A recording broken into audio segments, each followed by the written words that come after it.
Am I the a-hole for telling my boyfriend I'd break up with him before we move into our new house? It depends. It depends. And the question today we're trying to answer is, how do you behave respectfully in a relationship? How does that happen?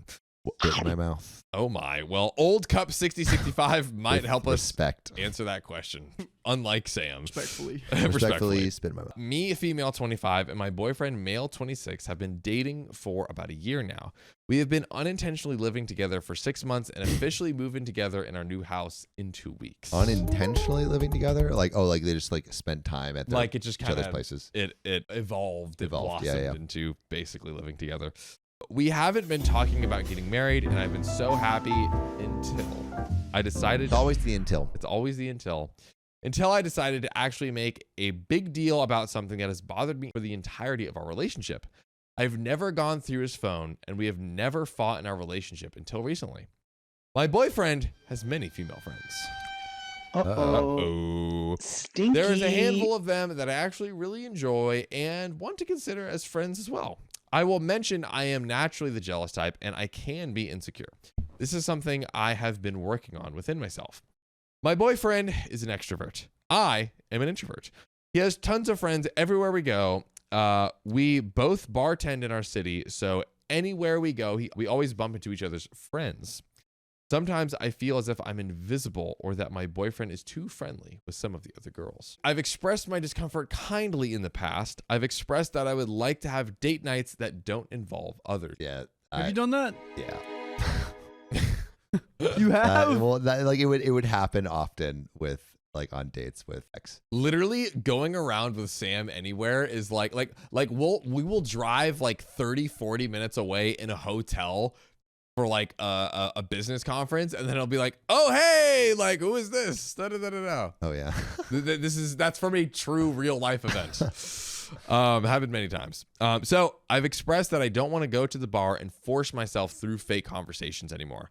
I've held it together pretty long in saying these things in a way that isn't attacking him or telling him that we can't do these things. Yeah, Opie's trying to be kind and being like, hey, this makes me uncomfortable, and he's just like not getting the hint. But also it's kind of low-key hard because it sounds like maybe the majority of the spots. And it's like it's not like he's doing it intentionally. He's just so dummy popular.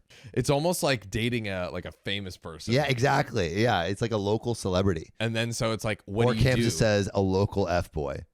Oh, I think it's all in the how quickly do you like push like say like, oh, like I'm on a date, you know? Yeah, because like you can like say what's up, like, oh hey, good to see you, and then get back to it versus like, oh I'm reading between the lines. It sounds like the boyfriend is like inviting them in to the conversation. It started getting worse and I started using force. I noticed that when he compliments other women, he touches their clothing. Or when we go out with my friends, he won't even be sitting with us. He'll be sitting with another woman at the bar. I simply tell him once we leave, these actions make me uncomfortable. He simply says, sorry, I won't do that again. Thank you for telling me. I love you, baby. And we move on. But he does it again. But then he does it again. About 2 weeks ago, his family was in town and they wanted to go downtown to bar hop. Lit family. So I went with him and his 4 brothers and his dad downtown. We get to one bar and we see his friends. His family takes a table and we, as an I, quickly say hi to do a shot and go sit down with his family. I realize my boyfriend didn't come with me. He's sitting with this girl. She is leaning into him, grabbing his arms, and he talked to her for probably 10 minutes. Straight to jail. No. Grabbing arms is a no. Literally, not only is he out with OP, he's out with his family. And he's with this random girl at the bar for 10 minutes? Like, again, I get seeing someone you know saying, oh, hey, oh, da-da-da, I'm here with my family. Like, good seeing you. I gotta head back to the fam. Done. Yeah, disrespectful. Done. But the Riz. Dude, Riz God over here. Yeah.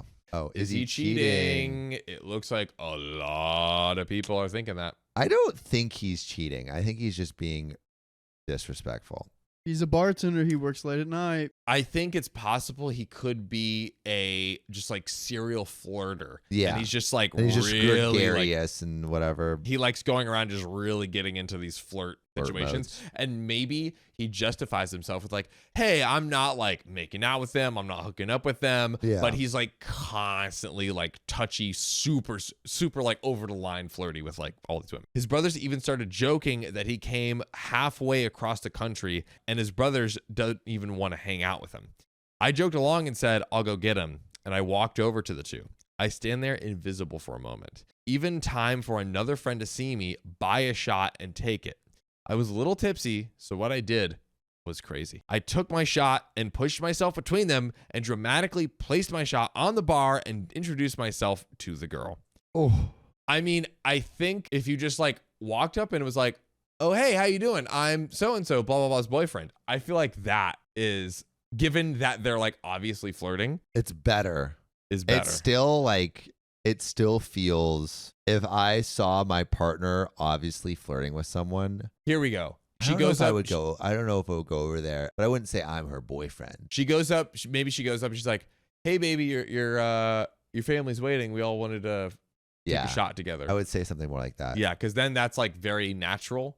But then I would say afterwards, I would be like, hey, that didn't make me uncomfortable. Like, that made me uncomfortable. She says hi to me, says she's heard so much about me. Meanwhile, I've never heard about this girl in my life. So I stormed off to the bathroom. In the bathroom, I hear my boyfriend's voice. So I come out only to find him leaning against the wall with her directly facing him and talking. I then stormed out of the bar and left. He said she was outside the bathroom asking if she started a problem. He told me I embarrassed him. He said that she's a friend going through a breakup, so I need to be there for her, babe. I need to be her shoulder to cry upon, her hole to sit on. Basically. Face to sit on. She needs emotional pillow right here. Exactly. Nice one, Riley. I have never heard of her once. If she's such a friend, then why doesn't she know about her? Okay. Why doesn't she know about me? Why doesn't OP know about this quote unquote friend? I mean, it could just be he has a lot of loose friends. I mean, like, it is a little bit dodgy, but I still don't think he's cheating. I think he's just like probably very flirty and has a lot of loose friendships. So OP says a few days later, my boyfriend tells me he wants to have a beach day. Oh no. You have an ICU for that? All his girlfriends are gonna come. Oh. Yeah, and they're going to be bouncing up in their hottie-thotties. bikinis. Hey, OP's Oh, boyfriend. jeez. Hey. I've been requesting dates that don't involve others or drinking for a while. So I was excited. I got ready. No. And we were walking out the door. And he informed me his friends are coming. I sucked it up, but I was upset. We go to the beach and then go out with his friends. I'll leave the side story out, but he and his best friend got into it. And the premise was that my boyfriend always supports and defends girls he shouldn't. They decided to hug it out and enjoy the night. Meanwhile, his coworkers show up, all girls. All, may I remind you, bartending girls. Ooh. Oh. Bro. I think bro's hot. Yes. Yeah. I think bro's pretty hot. So, meanwhile, his coworkers show up and it's all girls. It's normal at first until I realized none of them knew I existed. My boyfriend then proceeded to flirt with one of the girls as he is holding my hand. He was complimenting her and said something about sparks flying between them. Dude. Do you not hear yourself? Are you trying to torture OP? What are you smiling about? What are you smiling about, Sam? Please don't tell me you've done this. I don't think I've done this. What are you smiling about? I'm just like, maybe he's just a super flirtatious guy and nothing like. So does that mean he should say that in front of his girlfriend? But maybe it's just like, oh, this conversation's so good. We got the sparks flying. No. That's Not while holding your girlfriend's hand. But the thing is, like, I don't think he's doing this maliciously. But why which not? is why I still don't think he's so cheating. it doesn't matter. Yeah, no, I think it needs to be addressed, but I don't. Well, it does matter because I don't think he's doing it maliciously. Based on what I'm hearing, it just sounds like they haven't discussed what's proper boundaries. So if a girl goes to a guy at the bar and is like, "Man, sparks are flying here," it's okay because they don't mean it maliciously. Yeah, And you're fine with that? yeah.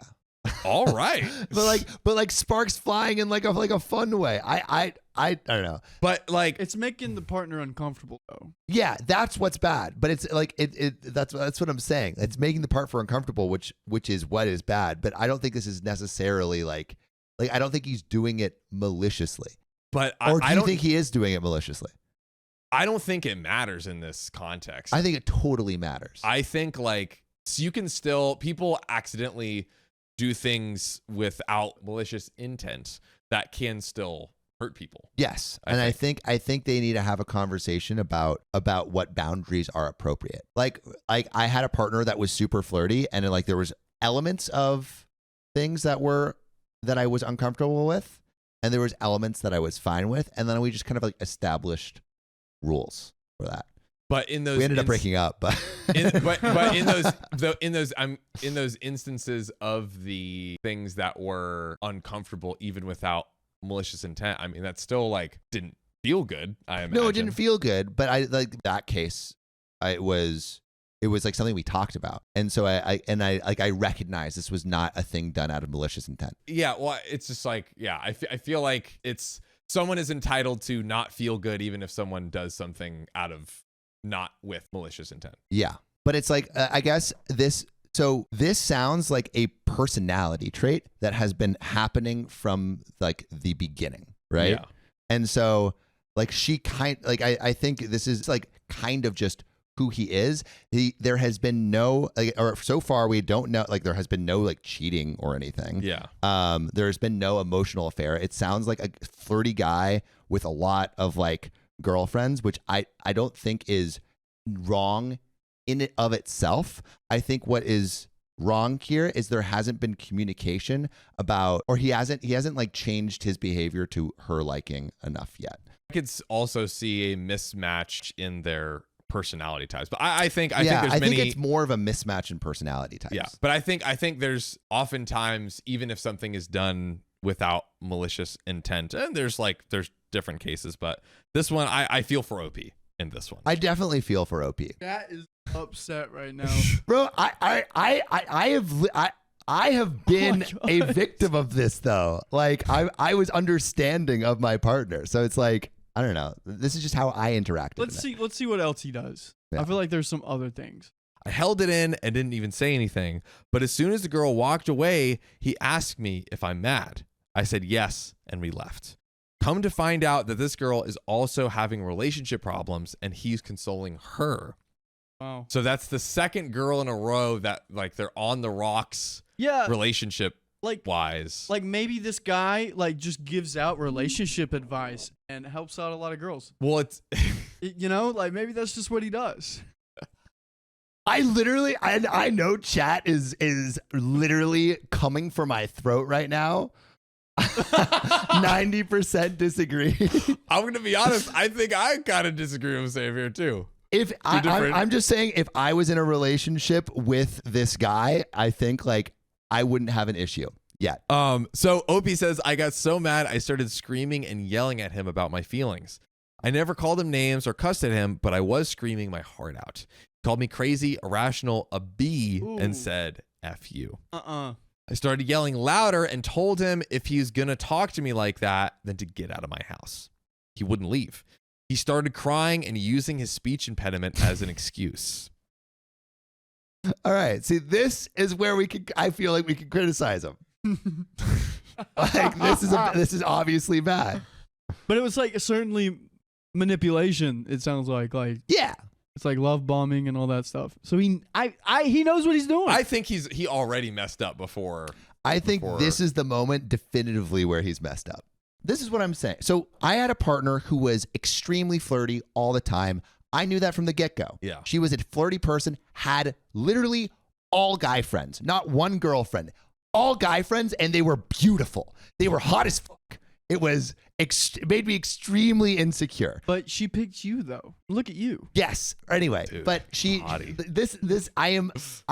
I'm very firm in this. All right. She had all guy friends, and I knew from the get-go that she was a flirty person. That's one of the things that I loved about her. And if I was to date this person, I was going to have to be okay with her being flirty with guys all the time, knowing that, like, you know, there was no boundary crossed.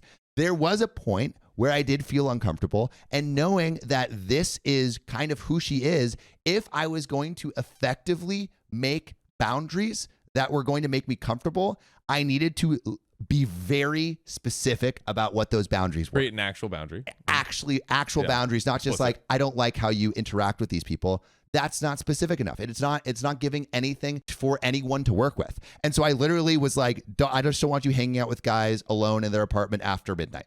That was my boundary. Yeah. And I totally agree, but I feel like the ideal is you sit down and say, like, the first. Yes, she flirted in front of me. Lena Covenant. Yes, she did flirt in front of me and flirt with other people in front of me. She was like touching this guy's chest. It made me very uncomfortable.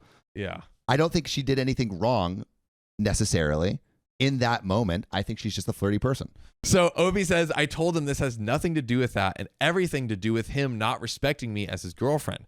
I told him that I love him so much, but this hurts more than when guys in my past have blatantly cheated on me.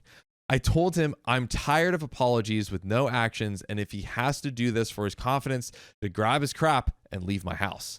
That I will figure out the new house out on my own. He said it hurt him I'd throw us away so easy and begged for a second chance. I told him I will, but if he ever does it again, I'm leaving. The next morning, he told me he was sad, thinking I would leave him. I replied saying that I loved him, but that I would screw my logic on real quick and leave if he keeps this up. So am I the a-hole for everything I did? I think we still, it sounds like the personalities are just not meshing. I still don't think he's necessarily cheating, but if you want this to work, the boundary should be explicit. Yeah. And so it's like, what does cheating look like, or what does flirting look like? Because flirting looks like different for different people. I think he for sure sounds like a serial flirter at a minimum. But also, I was peeping the fact that the two women mentioned at the end of the story, both were in the exact same scenario of going, like, basically their relationships were on the rocks and looking like they were about to end, and that was pretty suspicious to me, because that seems to me like maybe his move. I think their personalities don't mix. I do not see any evidence of cheating. I mean, I think also someone was asking, but like, did she cheat on you in my story? She didn't. Or at least as far as I know, there was no evidence of actual cheating. It was just a boundary was crossed, and because we made that boundary and she couldn't respect the boundary, it just wasn't like, her personality wasn't going to work for what I felt comfortable in a relationship. Well, I feel like he's going to need to like reinvent his whole personality to be with this person potentially, or like put a lot of boundaries. Like, I don't think it's going to come natural to him. Yeah. If he's not flirting. Yes. Or if he's not actually like doing anything illicit. But one of my favorite couples, one of the partners is extremely flirtatious, and they have one of the healthiest relationships that I know. Yeah, again, like we always say, like if they have, some people are polyamorous, so they are intentionally flirting with other people because they're dating multiple people at once or seeing multiple people. Yeah, at I agree once, with that, Sam. John flirts with me all the time, and John slaps my booty on a daily basis. I do, dude. Both you guys just look so good. Chumpus says they have different ideas of what a relationship looks like. Yeah. And I think that's like what we're drilling down here. And that is why I'm a down to get just stabbed in the heart by chat is I don't think necessarily either of them are doing anything wrong. They just have different ideas of what relationships look like. And I don't like the fact that he's doing all of this in front of her. I don't think is showing that he's not trying to hide anything. It's just how he is. But I'm okay going down the sinking ship alone. Goodbye, soldier. But do we have more stories? More story. My fiance kept our relationship a secret from her friend because he had a crush on her. My now ex-fiance, 30 female, and me, male 27, got engaged 3 weeks ago. Congrats. We've been dating for 5 years and finally got the money to give her the wedding she wanted. Well, 3 days ago, we were discussing our guest list, and I asked if she wanted to invite her best friend. Let's call him James, male 30. James lives in another state, but since they were friends for 10 years, I thought I could even pay for his travel expenses since it would be great to have her best friend at the wedding. By the way, this comes from Visible Broccoli 381 on the OK Storytime subreddit. So, she denied, saying that it would take a lot of work to bring him and she wanted it to be a family event. Countless times she mentioned that James was like family to her, so I insisted. She got annoyed and said, I didn't even tell him we were engaged. But he's like, family to you? That took me by surprise. I tried to ask her why, but she started stonewalling me,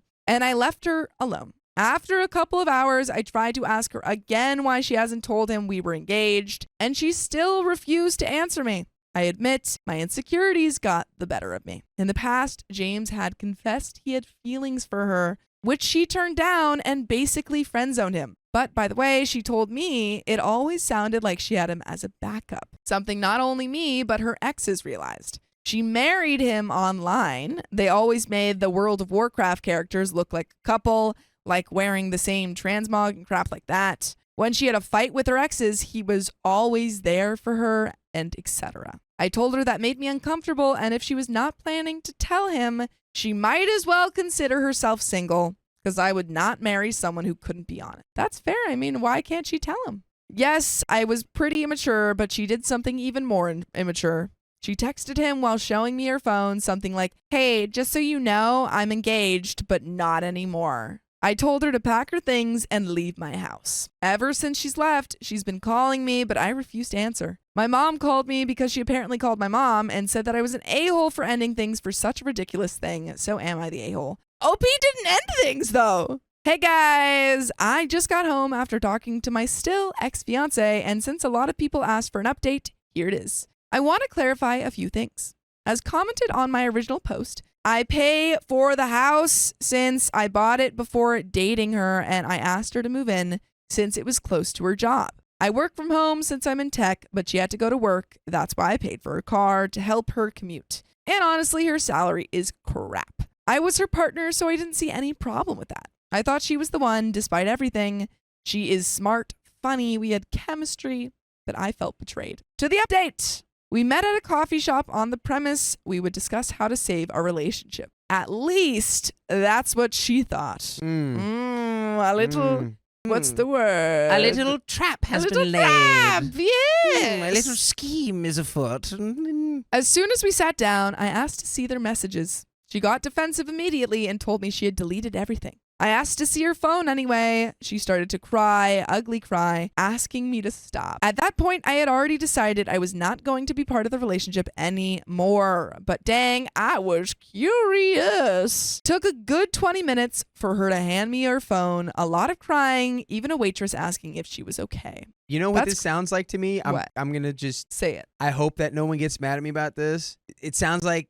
You know what? No, I'm not even going to... I know that this girl is emotionally manipulative. Oh, yeah. 100,000%. So I read the messages. There wasn't any cheating like spicy pics being exchanged, them professing their love for each other, but what I read still stung. There was a lot of crap talking about me. A lot. Texts and texts of them saying how terrible of a person I was, criticizing my hobbies. I like video games and pro wrestling, saying I wasn't a real man because of them and stuff like that. But Wow. there were two topics that caught my eye. One where she had told him I was having trouble getting it up, and that was frustrating for her. And one where she was complaining about how she didn't want to be stuck in our relationship. Hey, you think that's frustrating for you? OP's the one stuck. You might... I'm sorry. Come on. What? I'll just leave it at that.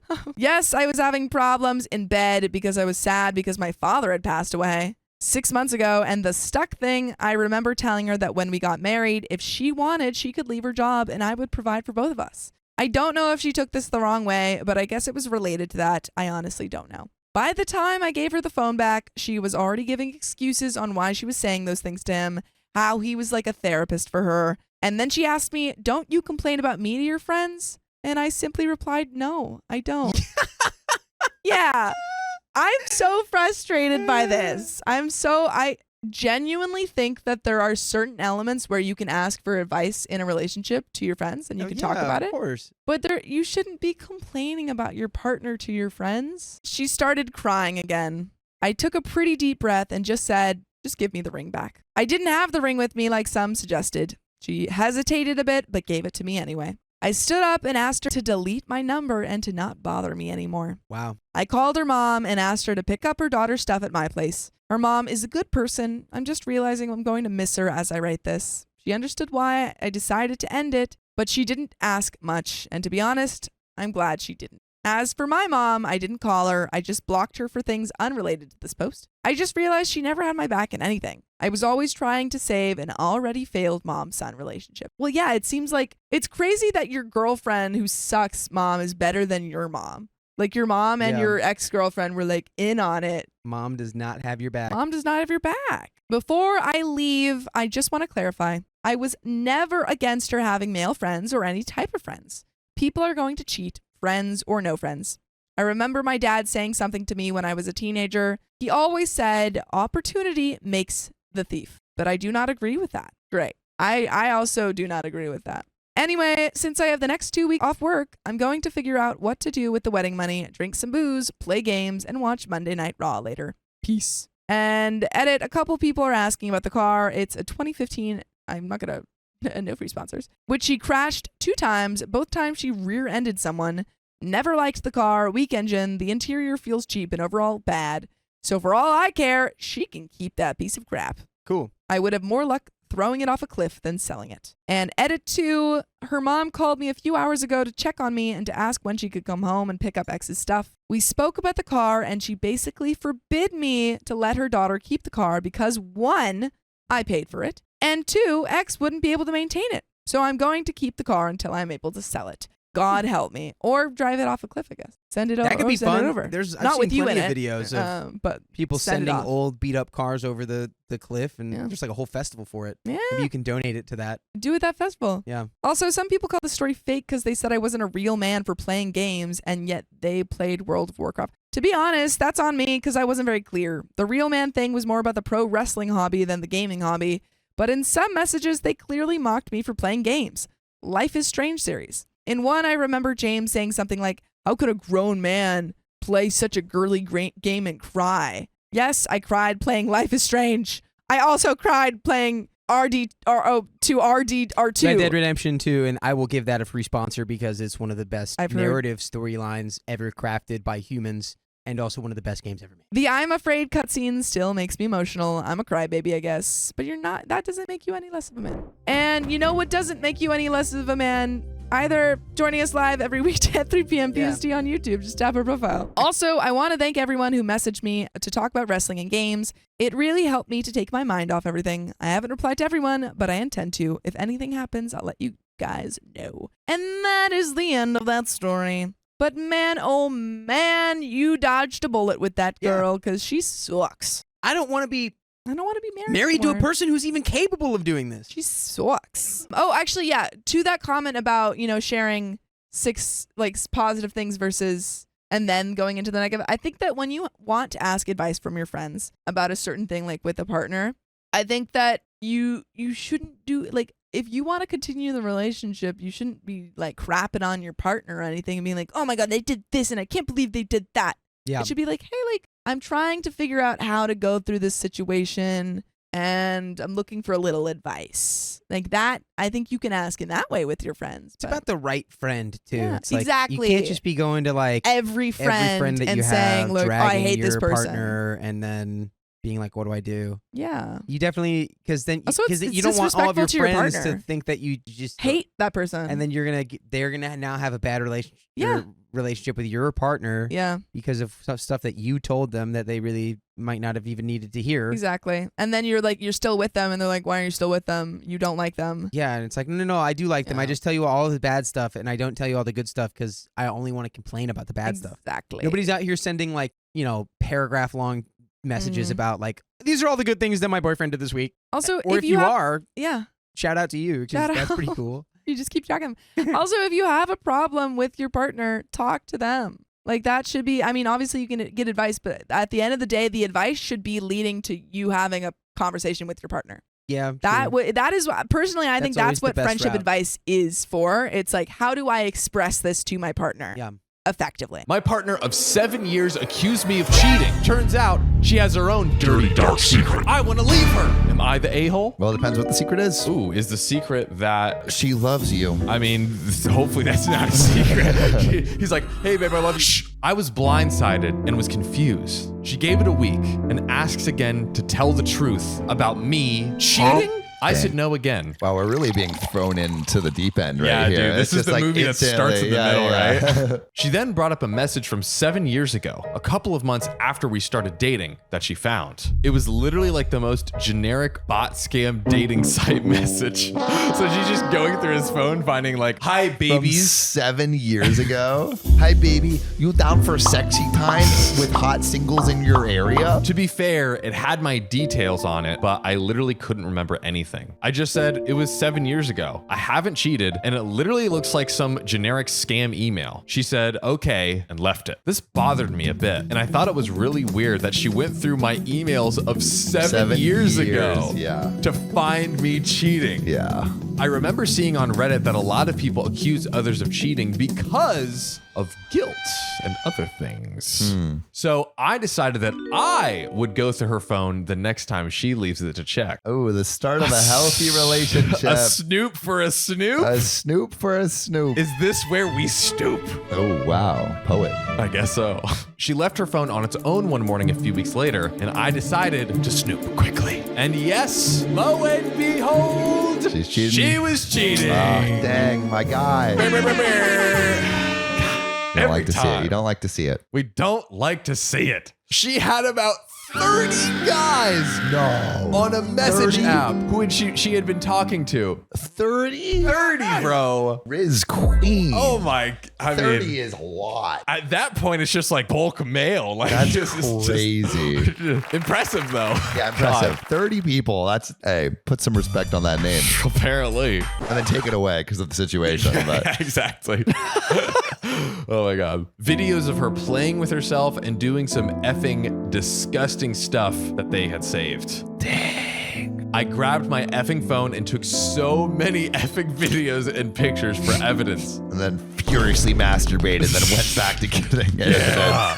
Spank bank filled. And on special days like ours and others' anniversaries and birthdays. She's sending that on those days too? Dude. Loads of guys are saying that they love her and how they love spending time with her. Oh. I had been letting her go out late at night till like 2 a.m. on some days, thinking that she's with friends and it's okay and stuff like that. Oh. My guy is too trusting. But nope, she's out adding, effing, and messaging random guys, her big old boobies, and whatever stuff that's not saved on there. Yikes. I don't have any pictures of her physically cheating, but messages that imply that they have. 7 years. 7 years. 7 years. I wonder if she has other the relationships are like There's longer other like that. other long-term relationships that Yeah. they think, oh, like she's the only one. I am so effing pissed. She's out right now. Oh man.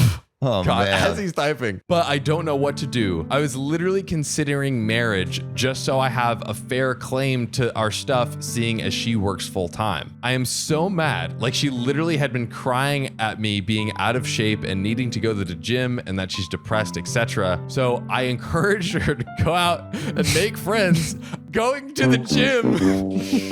Damn. Ooh, buddy. You really drove her in the arms of a stranger. Wow, you look so strong. Your six-pack is glistening. Can I wipe it up for you with my tongue? I'm just so upset. I don't even know what to do. We have such young kids. Oh no, kids. Oh, that makes it 5 billion times worse. Oh, Or 30 times worse. Thanks, Riley.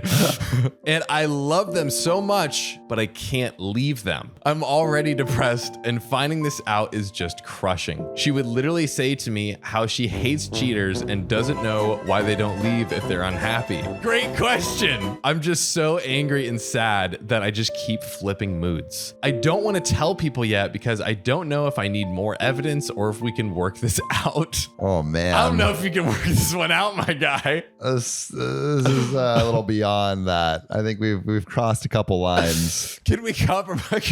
Can we bring it from 30 to 10? Yeah, there's been 30 lines crossed here. My goodness. If I tell my family, they'll never look at her the same. But I don't know how to handle this. I love her still, but I'm just broken up right now. Anyone got any advice? And there's 2 very quick edits. Thank you for the kind words so far. I'm going to keep checking just because my mind is racing. This is in the UK, so if anyone has advice related to that, I would appreciate. And my final edit, turns out she was physically cheating as well 3 times with the same guy. How about the 30 other ones? You know, there might be more there, but do we really want to know at this point? I think there might be more. Do we want to find a lot more? The multitudes more? Yeah, I don't know if man wants to keep digging. Okay, so my man is Divorce. Divorce.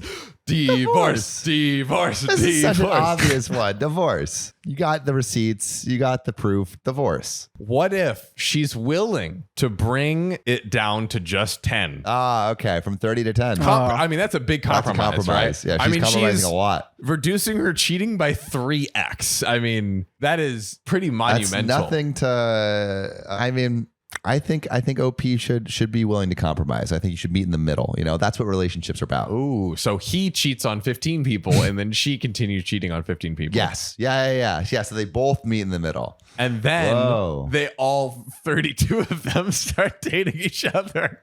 And then you get a commune. And then we have a commune, baby. I think that's it. I think we just solved the relationship. We are so good at relationships. You're welcome. Oh my God. But yeah, OP, divorce. Please. Divorce. That is the solution. But Sam, I don't want to divorce from this episode yet. Do we have another story? Yes, we do.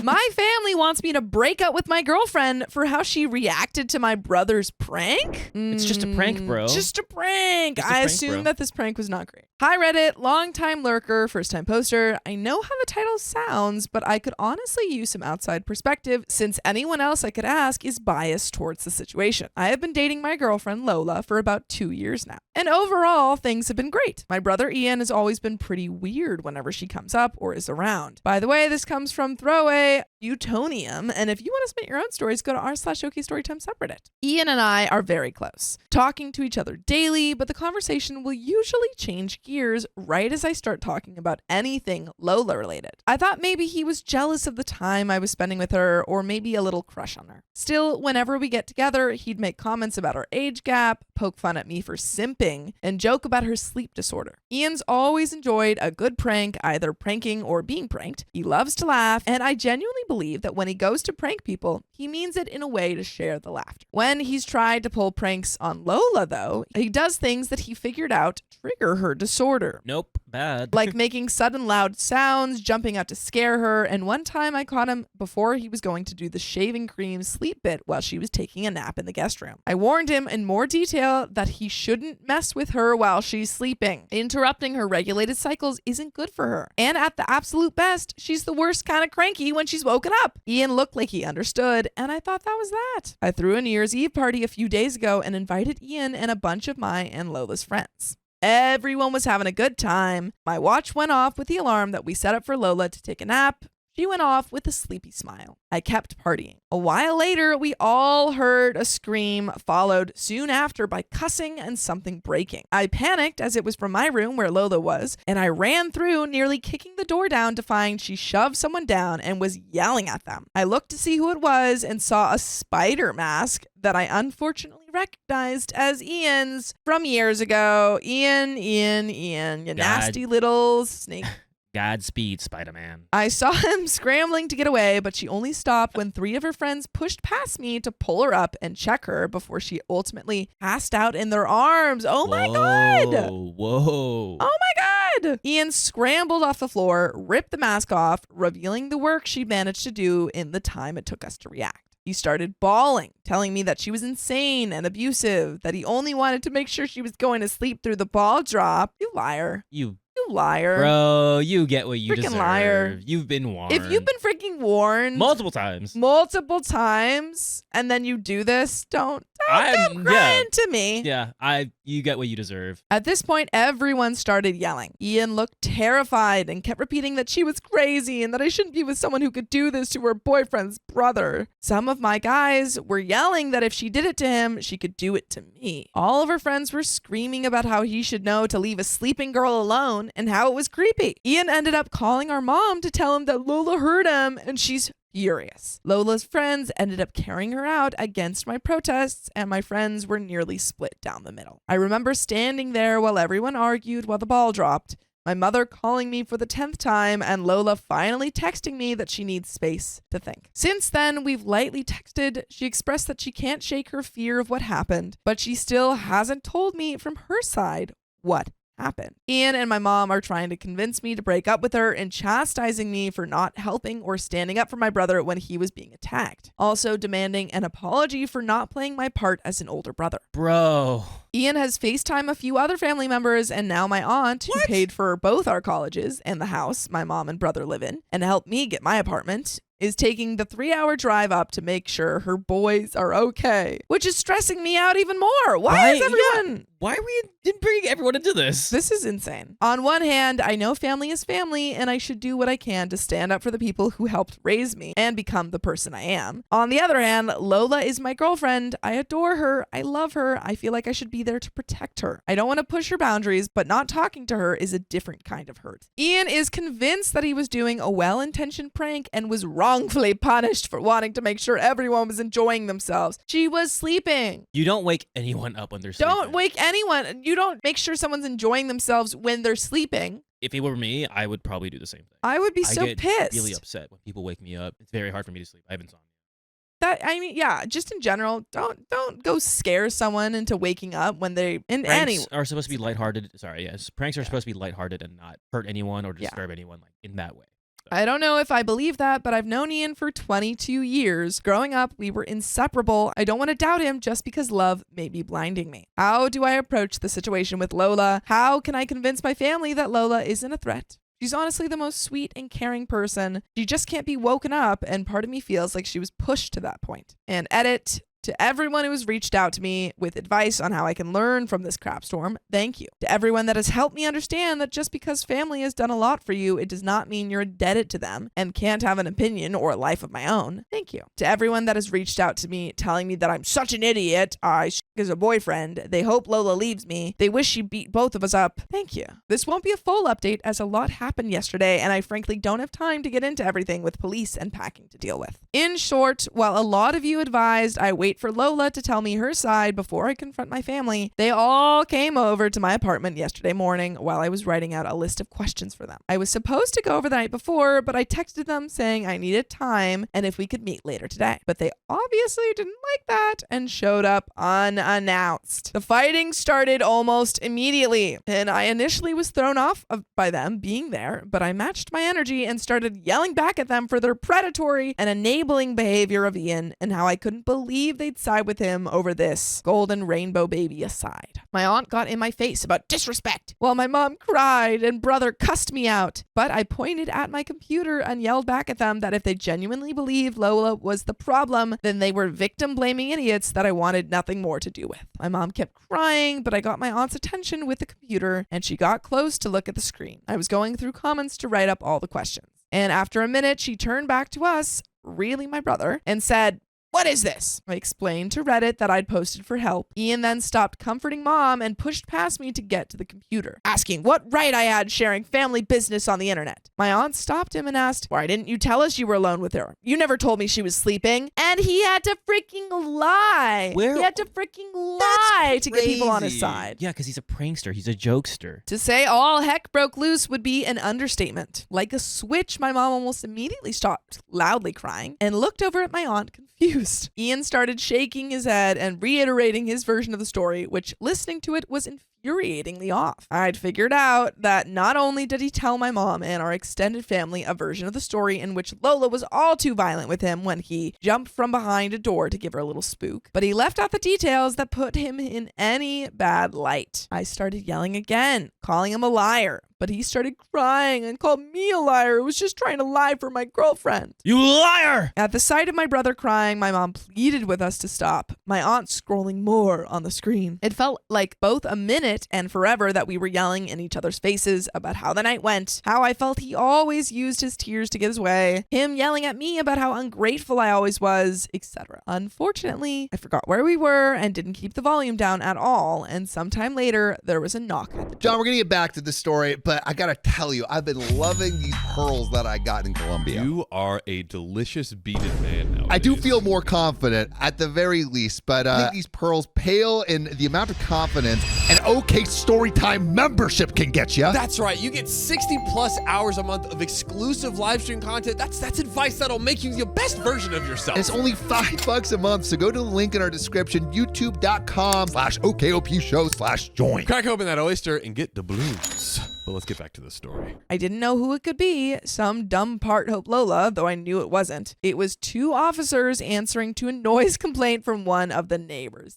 Dang, y'all would have been loud for a long time. It was late at night because that's when they came. So they came late at night. And y'all are screaming Unannounced. late at night. That's a rut-row raggy. Woo! Feeling stupid, I plainly explained that no one was hurt and we were having a heated argument, but that no one was in danger. I did let them look around and talk to my mom and brother, but my aunt spoke up when it looked like they were just going to give us a warning. Actually, I think it's good that you're here. My nephew has something he'd like to report. She motioned to Ian, whose eyes looked between her and the officers quickly. My aunt still looked as angry when she first arrived, but she was glaring at Ian. You know, hypothetically, if someone touches or hits you without permission or justified reason, that's something you can and should report. Is there anything you want to say? I think she's calling his bluff. She's calling his bluff. There was silence, eyes moving to everyone around the room. My aunt didn't look encouraging in a report. It hit me that she was calling him out. I stared at him. His eyes were bulging. He looked as panicked as the other night when he was trying to get away from Lola. One of the officers asked if everything was all right, and like clockwork, Ian started bawling his eyes out. Man cries at the drop of a hat. He's good. No, just he's sobbing. He's a good actor. Yeah. He knows how to get his way. My mom asked him what was wrong. I told her she had to stop babying him. He's been lying to you guys. My aunt asked him again if he had anything to report. You were up in arms about this girl this morning. Where'd all that fire go? Did she hit you or not? It took a while of us pushing him, but he finally admitted to the room that he didn't have anything to report because he didn't feel like she'd be rightly prosecuted. His next story sounded closer to the one I knew, where he admitted to knowing Lola had gone to sleep and wanted to scare her so she'd wake up. I still don't believe his reason why he wanted her up. That he put on a mask. I asked if he knew she had a phobia. He said he knew she found them creepy, and that no, there was no one else in the room with them. He couldn't get any of our friends to agree to the prank, so he did it himself. He said he started making sounds against the wall, and the bed was against the wall, and then got close to scream in her face. He said she woke up and surprised him because he thought the stress and panic would cause her to scream or hide, but she went for his throat instead. Dang. He described his beating to everyone in the room, some of which I saw had the officers look at each other, then back at him. Then that's when I pushed the door in. The door wasn't locked. I just panicked and didn't think to use the doorknob properly. I just threw my body at the door, and the rest of his story is what I was there for.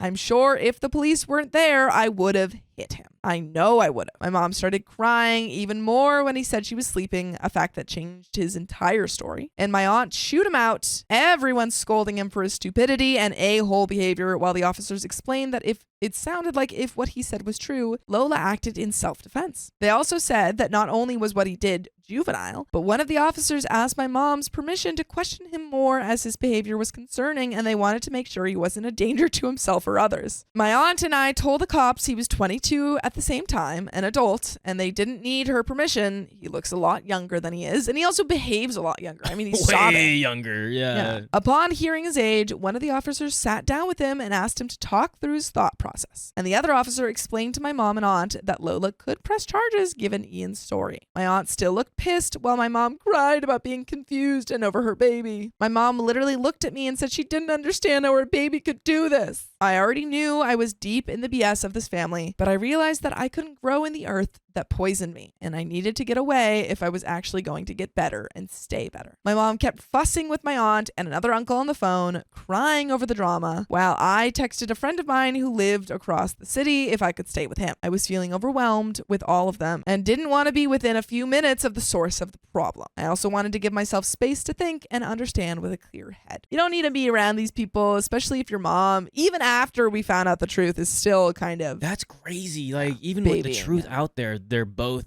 We'll see what happens, but your mom is definitely got a favorite. I'm typing this between my breaks of me packing. My aunt saw me in my room doing this, but she didn't stop me. She only asked me if I'd spoken to Lola about this, and I told her I haven't yet, but I had plans to later on. She told me she was sorry for believing my brother without listening to any other account, and that she hopes Lola is okay. So then it was just me in the apartment. The cops left after taking a statement from my brother and I. My mom left with my brother, still crying. My brother called me an a-hole, the world's worst brother, and my aunt gave me a hug, apologizing again for how she and her sister acted, and told me that I don't owe her anything, but that she'd like to know that Lola's okay. With everyone gone, I went to my friend's house, and I'll be there until further notice.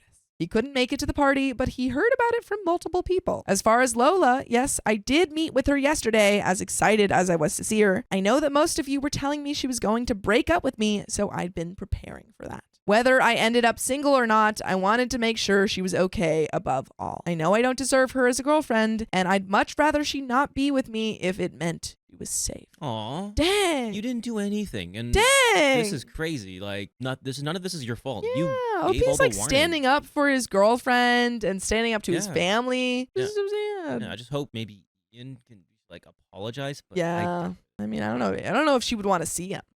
yeah, but just an apology does go a long way. She'd brought a friend with her, and we all sat and talked. I showed them the Reddit post, and Lola had asked that I not share any more information about her until she feels ready herself. She's on Reddit for gaming and general scrolling fairly often, and let me know that if she came across the story without me having told her, she would have been pissed. She did, however, read a lot of the commenters worried about her and wanted me to express to you all that while upset, hurt, and with mixed up emotions, she is overall okay. She doesn't like that I posted about her without at least giving her a heads up, but after I offered to take the post down, she only asked that I give her time and to leave her personal life and opinions out of anything beyond what I've already said here until she says otherwise.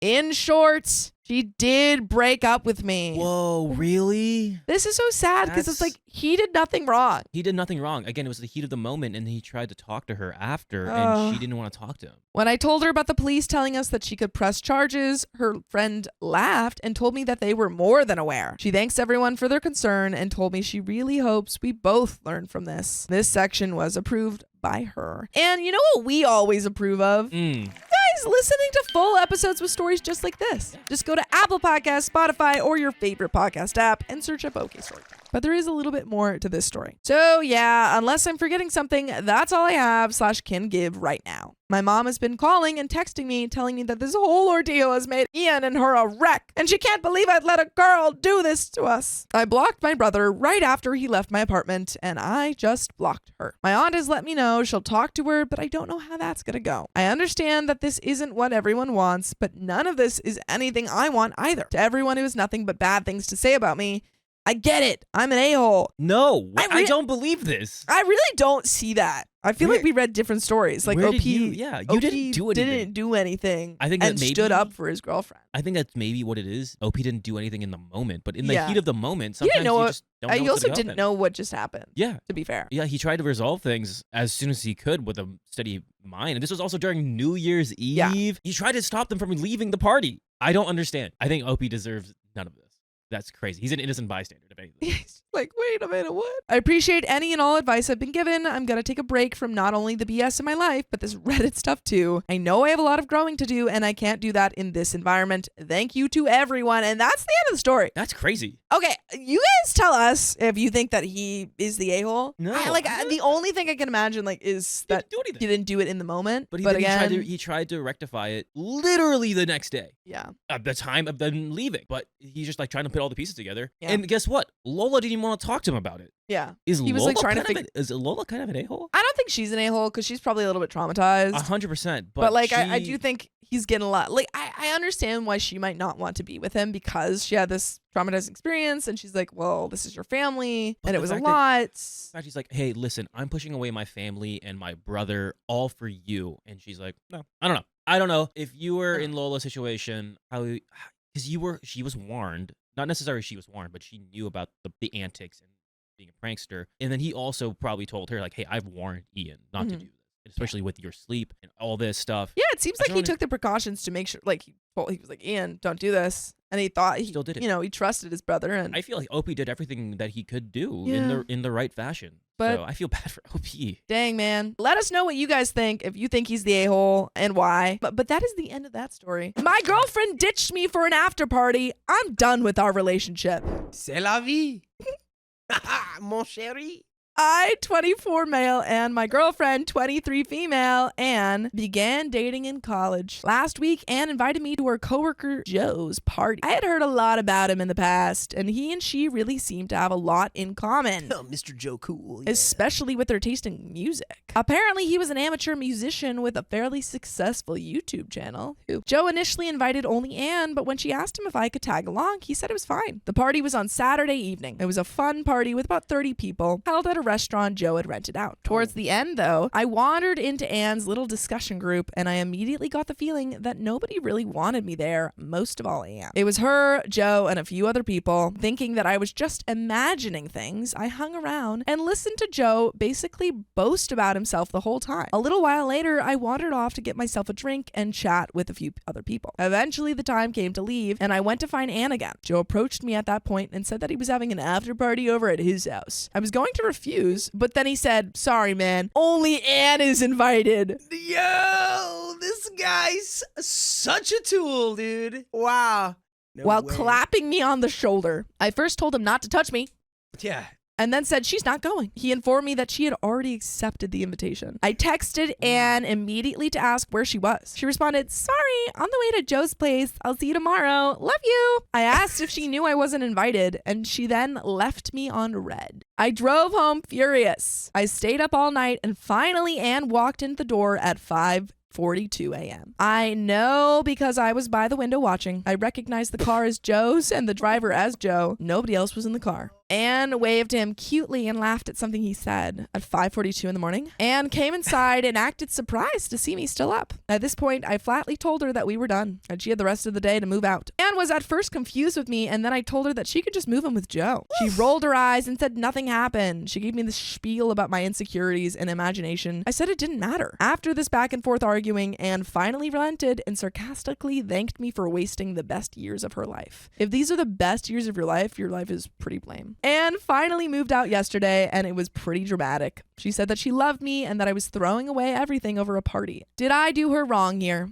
I feel like I'm getting gaslighted. I'd say I'm 95% sure something happened with Joe at that after party. I have no evidence, but I know my girlfriend. The way she waved him goodbye, the way she laughed when he talked, the way that she was actively listening to him at the party, those are mannerisms she used to have with me. Then there was the thing with Joe's stupid macho power play of putting his hand on my shoulder. It was like he was mocking me because he knew what was going on. And there is an update 2 weeks later. Do you have any thoughts?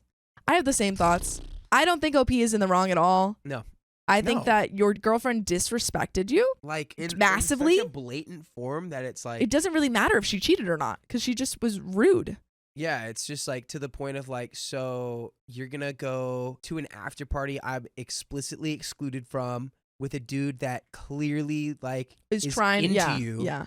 And regardless of if you're going to reciprocate that at all, like you going there and then what? And then he drives you home at 5:30 in the Yeah. morning. About 2 weeks ago, I came here for moral guidance after breaking up with and kicking my girlfriend out for going to an after party with her male coworker who outwardly stated that I was not invited. Just about everyone in the post was convinced that Anne had cheated on me with Joe. The moment she left, I felt as if I had lost interest in her, Joe, and both of their lives forever. Just get them out. But a couple of days later, morbid curiosity got the best of me, and I decided to find his Instagram through Anne's. I don't know if I was looking for closure or validation for refusing to even discuss the issue with Anne, but I found both. First, a few hours after Joe drove Anne back to my place, he made an Instagram post about potentially doing a cover for Scotty Doesn't Know by Lustra. Oh, Wild! Wow. Wild! Wow, what a hey, remember how that so got This guy has every piece he needs to be cool, but he's just so not cool. Oh man. In this go one after guy's life, literally, he's the boogeyman. Just go after someone who doesn't have a boyfriend.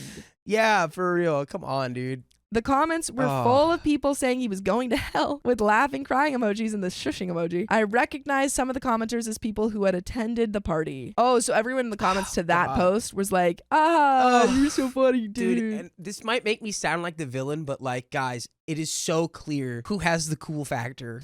Yeah, everyone likes this guy, and that mean, sucks. look, Joe Freaking is clearly sucks. a cool guy. Cool guy does not equal good guy. Right? That's fair. Cool and good are not the same thing. But it really feels like OP does not have a cool factor. OP's got, I stayed up at the window until 5:45. It's a bummer. And it's like, that's what you do, I guess, when you're suspecting your girlfriend. But also, staying all the way up until 5:45 is kind of like low key. You should have already made the decision to break up with the girl at like 3. At first, I didn't know what it was about, but after looking up the lyrics, it became clear. Here's the first line of the song. Scotty doesn't know. Fiona and me do it in my van every Sunday. Yeah, that's the classic lines for Scotty doesn't know. So yeah, class act he is. Catchy song though. It's true. It's a catchy song. But it gets better. I know this wasn't healthy, but I kind of kept up with Ann and Joe's social media. I feel you, man. I feel you. They went full mask off. Another few days later, Joe posted a picture of Ann sitting on his lap. I could tell that based on the sofa he was sitting on, this was not even taken at the after party, but at the party that I went to. Oof. Oh, man. Oh my God. No, this guy's actually a demon. Yeah. He can't be cool because he's covered in flames. Yeah. Because he is a demon. I must have been talking to someone else or in the bathroom when it was taken. I will say that I was severely depressed and on a certain level, probably still am. It wasn't even really about Anne, but that literally nobody from the party was willing to give me a heads up. Anne and I were publicly dating. We showed up together. People knew I was her boyfriend. But I guess when my back was turned, they were laughing at me. But we would never laugh at you if you joined us live every weekday at 3 p.m. PST. Just tap her profile. You can laugh at us. You can laugh at us. Every weekday at 3 p.m. In fact, we encourage it. The only thing that doesn't make sense to me at this point is why she ever wanted to keep me around as a partner. When I kicked her out, she was legitimately upset. Was this a pride issue where she wanted to be the one to dump me? Was it the thrill of screwing around with her coworker behind my back? Or was this some logic that only the human equivalent of a dumpster could understand? I may never know. That could be the one right there. Could be. It doesn't matter anyway. I want to thank everyone who responded to the last post, and I really want to give a special thanks to those who posted or DM'd me with similar experiences. Without exaggeration, I don't know what I'd be doing right now if it weren't for your comments. First of all, dude, you're already up from breaking up with her. Yeah. You're up, and he's down. Cool guy Joe is actually down because down he's so far. with now the scumbag girl. Yeah.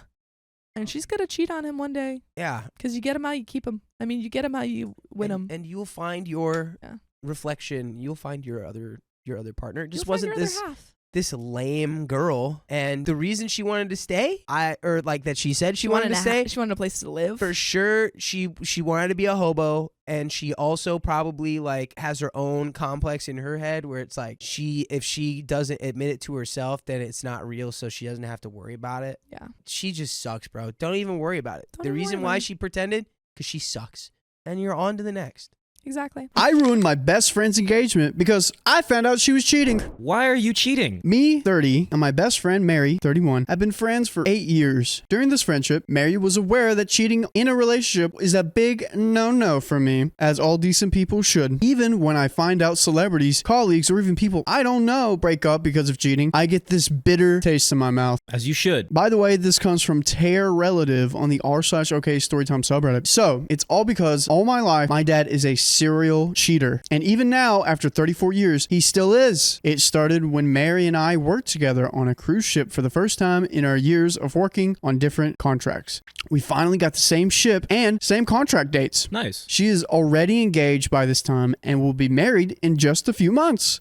So almost all the preparations are done. And since we are on a cruise ship and far away from our country, Mary and her fiance, Mark, are in a long-distance relationship. Nothing could go wrong. No, not at all. all, right? All I see is success from moving forward. I can only imagine planning a wedding apart from your partner. I know it's been hard on her. Over the course of our 6-month contract together, she developed a lot of guy friends within the crew, people who work on board the ship. I, on the other hand, don't drink, so I sleep early since I work 11 hours every day. Oftentimes, she goes back to our cabin wasted or sometimes with her new friends in the middle of the night.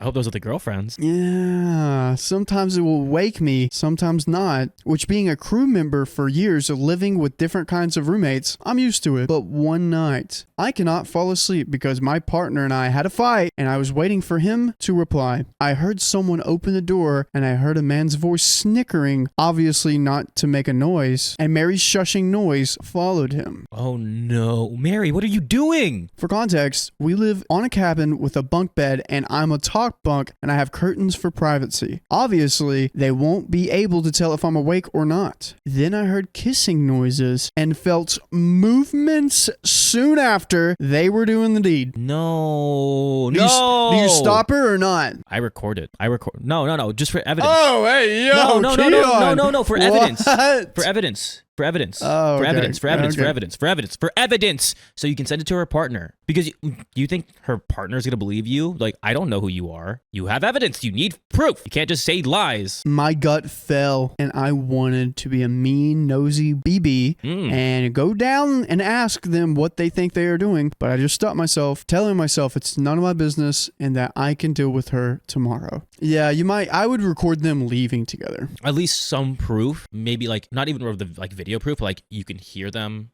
Like, oh, you know, it's her, or at Like least a picture of or them. something that's worth proof. The next day, I came and talked to her. To cut the story short, she's been feeling sad and she's been having cold feet. She felt loved and seen by this guy, and when they would talk, he just makes her feel everything she will be giving up when she gets married. For context, again, Mark is her first boyfriend, and they've been together for 10 years. 10 years? Mary, 10 years? Keon could never. She said she just feels that she has been missing out on being with him for so long, and she said she wanted to try some new things. Yeah, new guy. A new guy is a new thing. I argued with her that if this was the case, she should break up with Mark instead of sleeping around and cheating. I told her that if she gets married with these thoughts in her head, she would end up hurting Mark. Plus, there's no divorce in our country, only annulment, and it's a heck to pay. It's not an excuse, just a side tone, haha. She said she would think about it and would wait for the right time, but apparently her think about it means she still sleeps around with this guy. Yeah, she's sleeping on it. She meant to say she's sleeping on it. She's literally sleeping on it.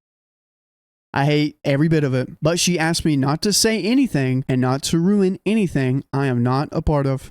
I've known this guy as much as I know her. Mark, my boyfriend, and I bond on music, biking, and he is practically like a big brother to me. Uh-oh. But I also want to respect Mary's life and her decisions. No. I continue to be there for her to make her mental breakdowns and her bad days when she feels really bad with the things she has been doing. I advise her to do the right thing and tell him. But she asked me to promise not to tell. Inside, I feel so bad because this is not what my convictions are telling me. I know I have to be honest, and I feel I am betraying Mark by not telling him. And in a weird way, I feel like the trauma I had growing up with my father that cheated, now with a best friend who does the same thing, is taking a toll on me. That's not a far assumption to make. I actually got so anxious with this situation that I often zone out, had no appetite, and actually lost a lot of weight. Oh, you got an ultimatum. You got to go eat a tomato and ultimatum Mary right now. Why a tomato? Because she's not eating. Oh, yeah, but like, why a tomato?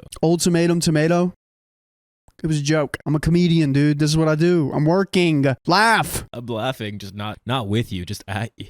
No, laugh with. Okay, you know what? Either one gets the job done. Okay. You laughed. But yeah, that if it's taking a real serious toll on you and you have to tell someone, first go up to Mary, be like, I'm going to tell him if you don't tell him. Yeah. Our contracts pass, and we're about to go home in a few weeks, and she is still sleeping with the guy and some others. Some others? Now you have others. You wanted to try some newer things. Still thinking about it. Still not letting go of Mark, and still going through the wedding preps. This has been 6 months. They've been out to sea for 6 months. I'm telling. If it was just the one guy, and like, it's like, all right, I get it. But now with multiple guys, Dude. And she still begs me not to say anything. I cannot tell you how many times I've drafted a message on my notepad composing what I would tell Mark. There was also times Mark messaged me and asked me why Mary seems so distant lately. The urge to say the truth is really hard to suppress, but because I love Mary so much and I try to be understanding and wanted her to tell it directly to him so as not to humiliate their 10-year relationship. Fast forward, I came home a week before her. Being back to the Philippines. Let's go. Pinoy proud. Pinoy proud. And seeing my mom waiting for me in the airport. So beautiful and kind, and yet knowing how much she feels unloved by my dad made me snap.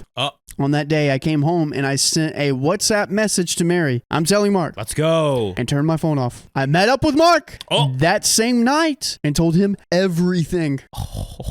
This is going to be so juicy. He was dumbfounded. He was crying, and we spent 5 hours at that coffee shop talking, and just him on a roller coaster of anger, sadness, and just plain pity on himself, really. He really does love her so much. My boyfriend and I took him home. He was just staring into space on the car ride home, and I feel so bad that I had this lingering feeling that I know I did the right thing, but I also caused pain. You didn't cause pain, girl. It's like a Band-Aid. You got to rip it off. Yeah, you ripped the Band-Aid off, but he's having to fix the wound. It's going to be stinging for a little bit, but it's better than, not telling and him getting married to Mary. Oh my gosh, dude. Oh, wow. Ay. And then finding out somehow, hopefully finding out eventually. But sooner is better. When I woke up and turned my phone on, I had hundreds of texts, missed calls, and even emails saying that I answer the phone, that I am an ungrateful friend, backstabber, and stupid, and that I just wanted to see her fall because I'm jealous of her.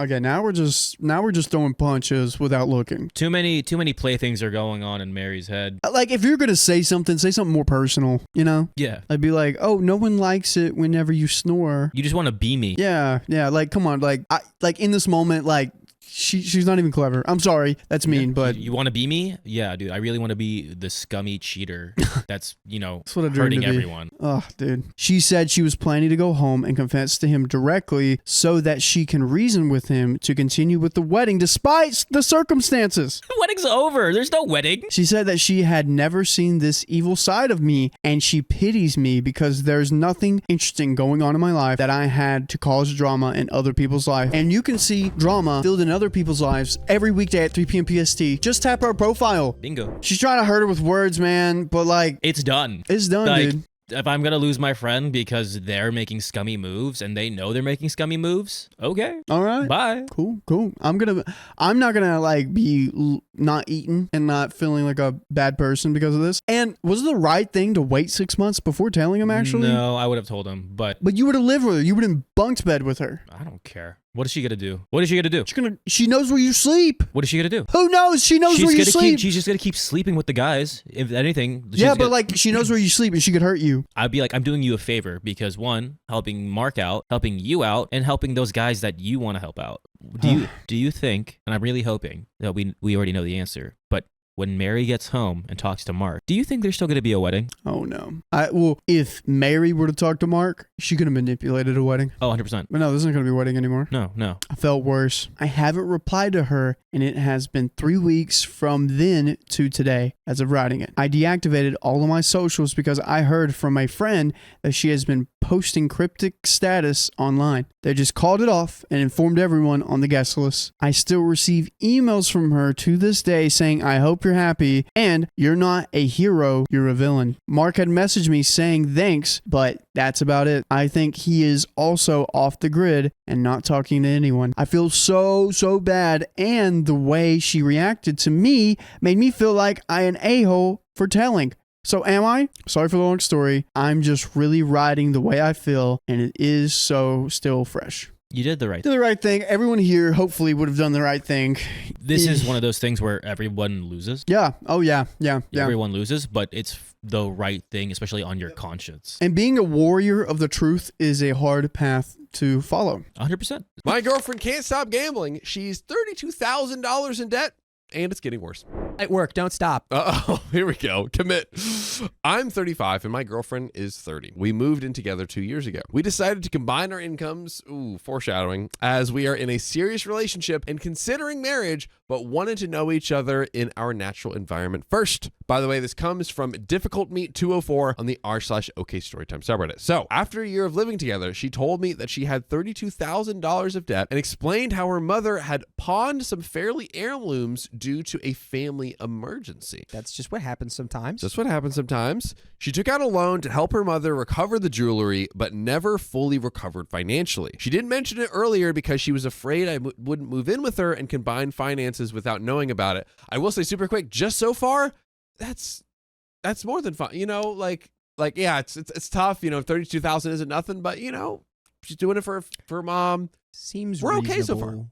Relatively reasonable. But Opie goes on to say, if I had known, I wouldn't have until she paid off her debt. She also admitted that during the time we lived together, she hadn't made any payments as she didn't want me to notice she was taking money. Her credit card had accrued significant payments and interest. I felt really bad about this and thanked her for trusting me, reassured her that we are a team, and told her that we would solve this together. I took out a loan to pay off her debt and secure more manageable payments. You know, it's really fishy to me. It's like, I didn't want you to know, so I wasn't paying my bill. Yeah. You know, your bills got bigger, right? Yeah, they don't stop coming. She told me she didn't qualify for any other loans as her income isn't that great. We continued living as usual, making more manageable payments. In November, we moved into a bigger and more expensive house. We wanted to live more comfortably and were considering buying my dream dog, a Great Dane. During this time, she had mentioned there had been a mistake with her payment and accounting paid someone else instead of her. One of her coworkers has the same name. At the time, I didn't pay much attention to it as she mentioned it would be fixed in the following weeks. There are so many red flags going up. This is crazy. In our second week, she told me she's pregnant. Oh. Okay. Okay. Okay. Okay. That's why they call it OK Story Time. I was over the moon. We're happy. Hey. Okay. Yeah, okay. Okay. Okay. But she was sad. What? Okay. Not okay. Okay. Not okay. Ah. She confessed to me that she had a gambling addiction and had used my emergency credit card, which I never use or check the balance of, to gamble, and she had other loans as well. Not okay. All of the loans were for gambling from the very beginning. That's we don't know that for sure.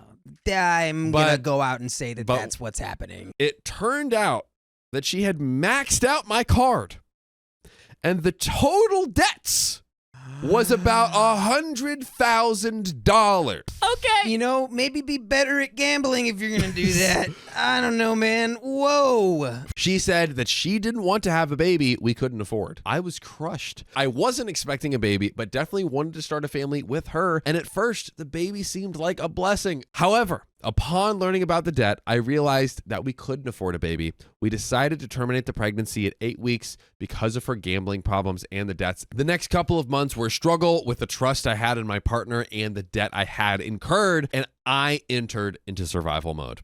I'm not a religious man, but I was raised Catholic, so we turned to God for strength. Big guy upstairs, help me out. During this time, she promised me our little B, that baby's nickname. I wouldn't. Oh man, that's tough. That she would quit gambling because she realized it had taken away both her and my happiness, and we paid the gambling price with our own child. That is the most tragic way to look at it. My God.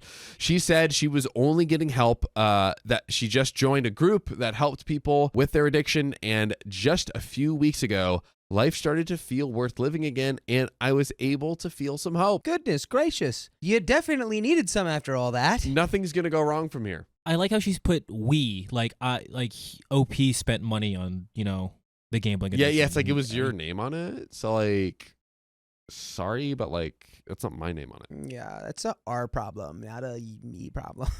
A week ago, it turned out she never quit gambling.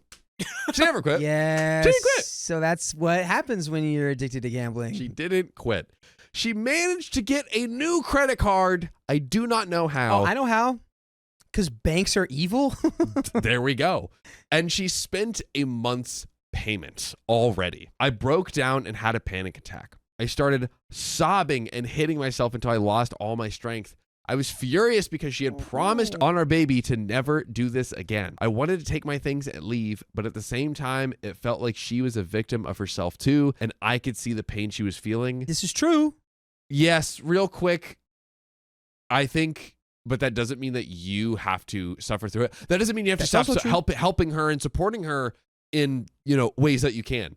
But that doesn't mean that you have to bear the burden and the consequences, the shrapnel of being in the position, living with her, being her partner, etc. Yeah, all people struggling with addiction are victims of themselves. Yes. And that is not addiction is not a personal flaw. Addiction is a disease. Yes. But you are not. That doesn't mean you have to suffer through it. Exactly. Like the way you are. If you're being an active victim of this is it. This goes beyond her addiction. It's like this would be like if someone was addicted to drugs and then made you do the drugs. Big D with the analogies today, ladies and gentlemen. Sorry. That was a great analogy. Well, Yeah, great. Good job. Okay. Don't apologize for greatness. Never mind. Come I don't on. apologize. Now, I asked her for everything. I wanted her to show me all the bank statements, all the bets, just everything. She didn't want to, but I gave her an ultimatum. She played daily, sometimes with small amounts, sometimes with big amounts. A day after we lost the baby, she was gambling. The current situation is she has self-excluded herself from the gambling platforms. She is going to Gamblers Anonymous, GA. Today will be her first week. I asked for control of her debit card, but she refused to give it to me and offered to talk about it in GA. I spoke with her brother and mother about it and asked them to not give her any money. It turns out that they had loaned her some small amounts during the past year. Her family told me that she had this problem when she was younger, but she had been clean for several years. They asked me if I wanted them to have an intervention, but I declined, fearing that she might start lying again. Her brother reaches out to me daily to check on how we're doing. I feel broken. I no longer trust her. I am considering moving to another room, but at the same time, she was my best friend, and I still love her and want to support her for her to support me.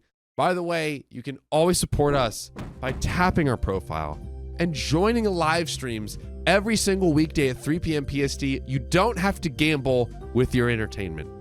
We're right here. Every weekday. But let's talk real quick before we get back to the story. It's a hard one, but it's like this problem has followed her around for a long time. Yes. She's gonna have to do the work herself. Yeah. It feels like she's kind of drowning you in the process. I would say like have her live with the parents, just like get yourself and you know what? If you really want to stay and try with the relationship, obviously ultimately it's OP's decision, but yeah, do that. But like, I think you do need some space and like, hey, don't just, cause then it's like the credit cards are right there. I don't know. It just seems like OP is putting himself through more than he needs to.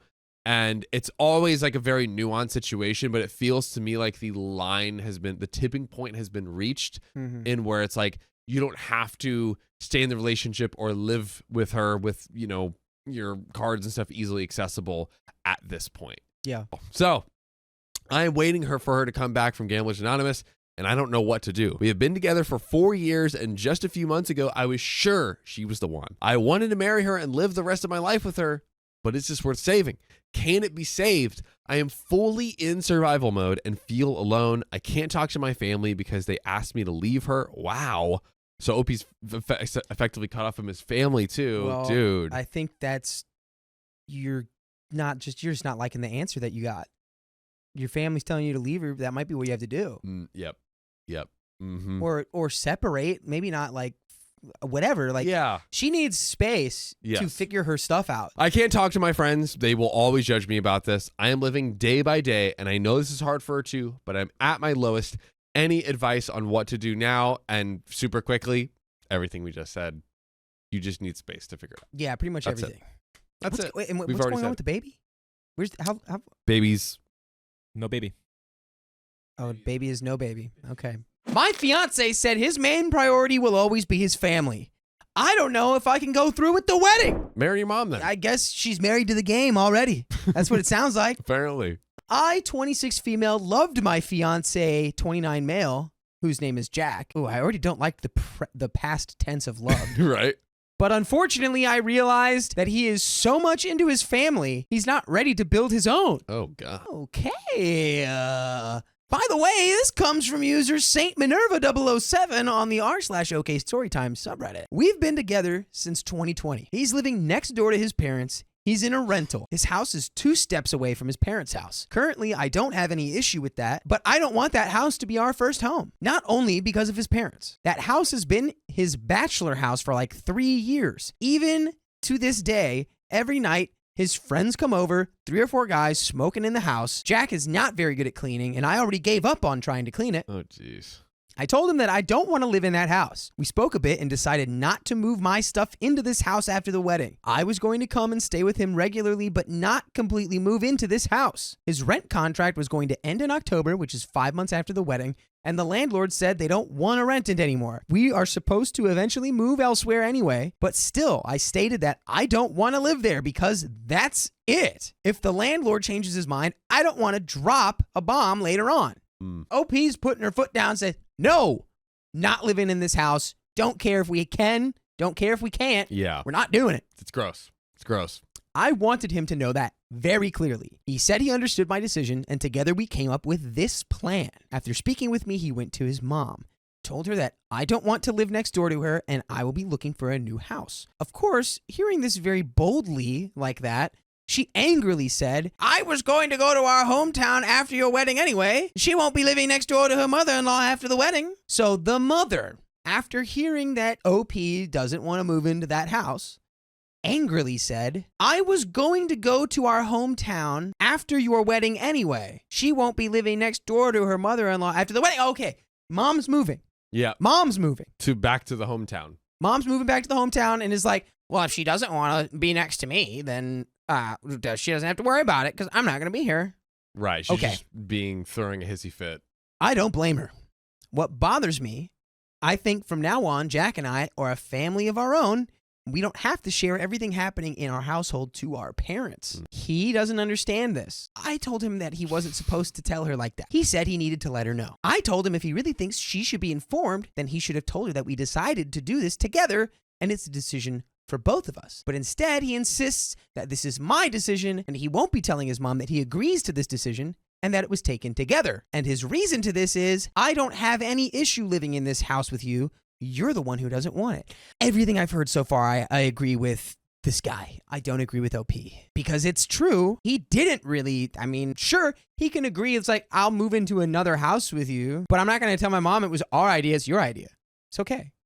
But also, right. She does have a point where now they don't have to have every decision that they make as a family, like, approved by his family. Yeah, there's a difference between telling and asking. Yes. Yeah, which Yes. it seems like Jack has it in the asking camp. Yeah. So he says, I don't have any issue living in this house with you. You're the one who doesn't want it. I felt like my new family won't be on its feet with this attitude. I thought my fiance and I were going to be a team and not let anyone bash any of us down. To me, a married couple is supposed to cover each other's acts so nobody else can see them as at fault. I discussed with his family before once. He didn't stand by my side. I chewed that down, but I think this behavior will repeat and I don't need that. I will say that when it comes to like standing up for your spouse to like your family, like I would always do that. You have to protect them, for sure. That doesn't mean that you necessarily will always agree. You can see things 2 different ways, but you generally have to protect like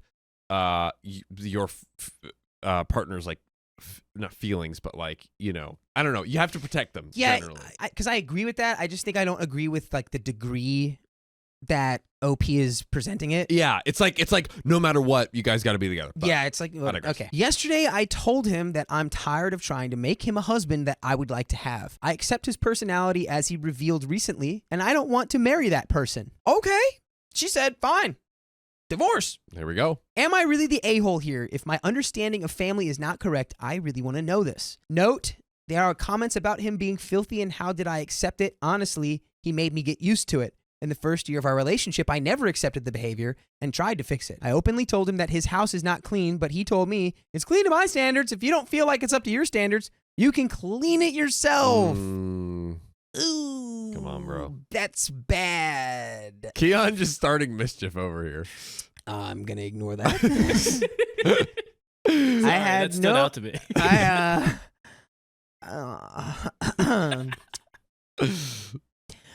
I had no issues with cleaning his house. However, I was coming over every 3 to 4 days, staying about 4 to 5 hours. 2 hours of it was going to Keon. You've ruined me. Dude, I didn't do anything. It was Keon, the you chat. did. you highlighted Keon, it. you ruined me. You instigated. I didn't do Whatever. anything. I guess I'm excited snot now. I hope you're all happy. I was kind of hoping that he would see that and maybe take better care of his house so we would get to spend some more time together. But that didn't happen. I accepted it. This was his way of living and it was his house. Since I was coming over to the same mess every time, at some point I told him that I'm not going to clean any of it as it's his house and he wasn't helping me to maintain it any better.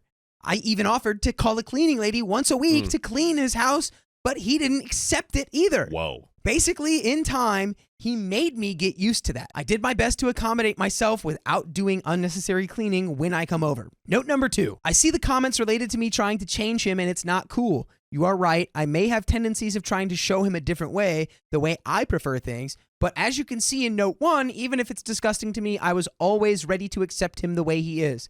Besides the cleaning and constantly having friends over, I didn't try to change anything about him. But what I want to make sure you never change is that you join us live on YouTube every weekday at 3 p.m. PST. Just tap our profile. Never change. So, let's discuss. Let's talk. The more I've let this story sort of ferment in my brain, Yes. what has been distilled is that this guy's actually kind of gross and lame. Yes. And I fully support OP leaving this guy.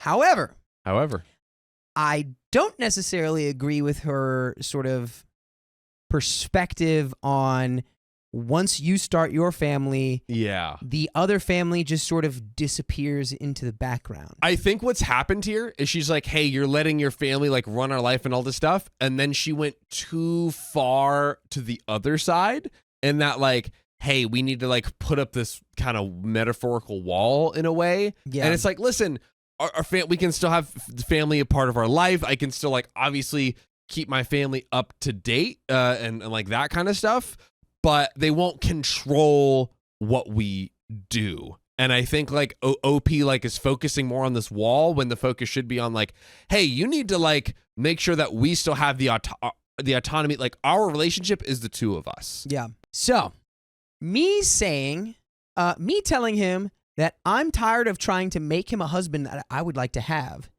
is because we experienced a situation with his family, with his sister to be exact, where he didn't defend me at all once. And later on, a very similar experience happened where he didn't prioritize me, but instead his mom, and he threw me under the bus regarding our decision. The first situation with his family happened in November. We spoke about it in December, and I told him it makes me feel like I'm nothing to him. I told him I want to break up. Okay. I told him that I don't accept my husband not prioritizing me, which is exactly what John said. Hello. I didn't want to cut it right away. I asked if he would like to try going to couples counseling instead of cutting it off completely. He agreed to that, but I think he did it just to make me get used to it. He went just to shut my mouth and wait for me to accept his behavior of sharing everything about our relationship. Small update, I spoke to his friend to ask if he's doing okay. He told me that he didn't tell him anything about me yesterday, but he was constantly texting. This friend is very close to him, so if he is not speaking to him about it, I know he's discussing it with his sister. And that is the end of that story. So it seems like we've got a kind of a non-finisher there where it's like, she's like, I want to leave unless you want to do couples counseling. And then he's like, yeah, I guess we'll do couples counseling. It'll make you shut up. Yeah. And like, what are we doing? I think OP was trying to pull the angel move there and salvage the relationship. But I think maybe you just don't want to be with this guy. And I would support that. He cheated on me, but he says we were on a break. To give some context, my ex and I broke up in August after 10 months together because I noticed he started drinking more and more. He was a drug addict, so I saw his alcohol use as substance switching. Okay. I thought it was because he was going through a tough time in his life. He lost both of his jobs and was living on the poverty line. During this time, he found another job, but it was super low paying and high stress. I paid for all shared things for the both of us. During this time, I planned all the dates and I made quality time for him. Often to my frustration, he would come home and fall asleep on me. So this guy's just like super stressed, exhausted. Yeah. I'm not able to, be fully engaged with the relationship. By the way, this comes from just keep swimming 27 on the ROK Storytime subreddit. So, however, when he did find a new and much better job, he continued the same behaviors. So she thought it was like circumstantial. Yeah. Same behaviors are happening. Example, the amount of drinking, falling asleep on me. During this time, he could have spent on me or planned dates instead of me doing all the planning because he now has the time, money, and emotional capacity. He instead spent money on a bunch of alcohol for himself. Hey, party for me and I myself. Party for one. I kept asking him to treat me for once. We started going to bars as our main outing, where we started off playing pool, and where he would buy himself drinks in front of me and still not buy me a meal or a drink, all while I'd be paying for pool too. I kept trying to tell him I didn't feel like a priority to take me out for once, that his past drug addiction had caused trust issues, and I want us to get help. I requested that he get individual therapy. I'm in individual therapy as well. Okay. Amazing. That's we love good. therapy. Yeah. We love good therapy. There's bad therapy out there. And that we do couples therapy. During couples therapy, okay, so he agreed, it seems like. That's okay. good. That's really good. That's a good great. step. A lot of people would not. Yeah. Unfortunately, I discovered I could no longer continue like this. I was stressed every night before sleeping, wondering if he was okay, wondering if he was drinking too much, and wondering if he was one day becoming alcoholic. I was also hurt that I was the only one putting in all the effort, where I planned all the dates and paid for everything. I broke it off and we didn't see each other for over a month. Wow. Okay, so broke off. And then we ended up running into each other 35 days after the breakup when he dropped some things at my house. We decided to spend just the night together with the condition of absolutely no drinking during our time together. Then the night turned into a week, and then a week turned into 2. However, he had expressed a desire to get back together about 5 days in. I reciprocated because we both made each other very happy during these 2 weeks, just doing mundane things and being in what I consider a real partnership. So she got the relationship that she was wanting all this time, and it finally got it. Then he said that he wanted to give up drinking because he felt so good with me for the first time in decades. Oh, wow. Without substances altering his reality. Gosh. He said that he wanted to give up drinking because he felt so good with me for the first time in decades without substances altering his reality. He said he felt a renewed desire to experience life from things that bring him intrinsic joy, like sports, music, and dancing. Wow. This is wonderful. He wanted to continue feeling like this again for a long time, at least how he could learn how to take alcohol in moderation. We had the most wonderful 2 weeks where every day felt almost magical. He mentioned that getting back together was on his mind, and I reciprocated that sentiment. We decided that since we were both thinking of getting together, with the promise that he wouldn't be drinking for his own sake, we should make lists for each other about all the things we would need to address if we were to try again to see if we were compatible. If we were not compatible, we would see if there was any room for accommodation. Okay. This seems like they're being responsible, and what are the things that could block us from having a good partnership? Yeah. Addressing it. We set a date for negotiating on whether we'd get back together, planned after an individual therapy session with my therapist, since he wanted to make sure I had all the information I could possibly have, and we set a date. Wow. Very proactive too. He said he wanted to be with me, but would see if we could actually be together depending on our compatibility and accommodation ability. Okay. Now, this is a sweet story right now. I feel like we're about to get into toxic territory. During this time, I was completely exclusive. I'm a very monogamous person and can only hold feelings and relationships with one person at a time. My ex is different. He sees himself as a sexual being. These past 2 weeks have technically been a situationship since we never defined actual boundaries on exclusivity. While we were discussing getting back together during these past 2 weeks, he told me he slept with someone during this period about 10 days into our situationship. While we were talking about seeing if we could get back together, he said he knew I'd be hurt, but to what degree he didn't know, and yet he did it anyways because we were not committed to each other and he would not change who he is, a sexual being. His general everyday behaviors without being fully committed to me first, i.e. would be prioritized / accommodate my feelings if we were not exclusively together. My logic was that if we were together by the end of this, why would he want him hurting me to be the starting point of our relationship? He said that no, this wouldn't be the starting point since we weren't exclusive at this time, and it wouldn't be behind us. We were on a break. Okay, so Oh how my gosh, this feels like lawyers debating like a certain detail. Like, whoa, Yeah. technically, but then also, Yeah, this is the starting point. He's like, technically, the starting point was the date we set. this feels like two Oh, I meant with, lawyers like- debating a certain topic, and this one's like trying to find a way to get through this loophole because Yeah. it's like the technicality thing. But then this other lawyer's like, but your intentionality towards this Yeah, yeah. relationship said one thing and your actions said another. I think he's in the wrong. He said he told me out of respect and that technically he had no obligation to tell me it was safe, a spicy sleep, but just wanted to be honest about it. He did tell her. Yeah. He didn't have to do that. Yeah, true. He also told me that this is how the real world works. I'm new to relationships. This is my first serious relationship while he's had 6 before. He said that generally people of the world would have no expectations and that he had done nothing wrong since we never defined any boundaries or exclusivity. He also said that this is my boundary to draw, and that if I'm not able to get over this, then we are incompatible since he wouldn't mind the same thing being done to him since we weren't exclusive. I don't like the getting over this wording.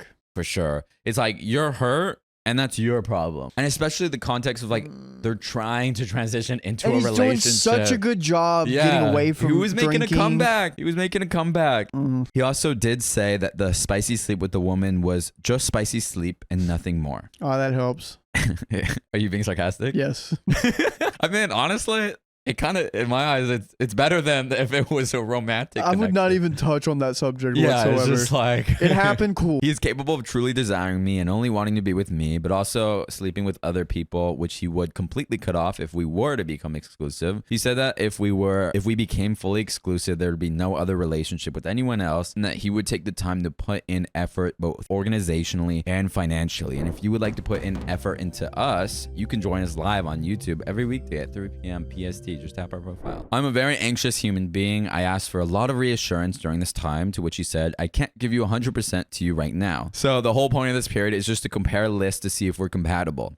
If you need that from me, then I think you already have your answer, that we're not compatible, that we don't owe each other anything, that any effort I've put into these last 2 weeks was all my own choice, and that we were just seeing if we could work it out in the long run, after which he'll be in full effort. I'm so heartbroken and torn about this. I see where he's coming from, but also that same time, I would never have done the things he did. Yeah. I don't know how to feel about this. Please. One, like, you guys have very different ideas around like spicy sleep, around exclusivity, around agreements of relationship.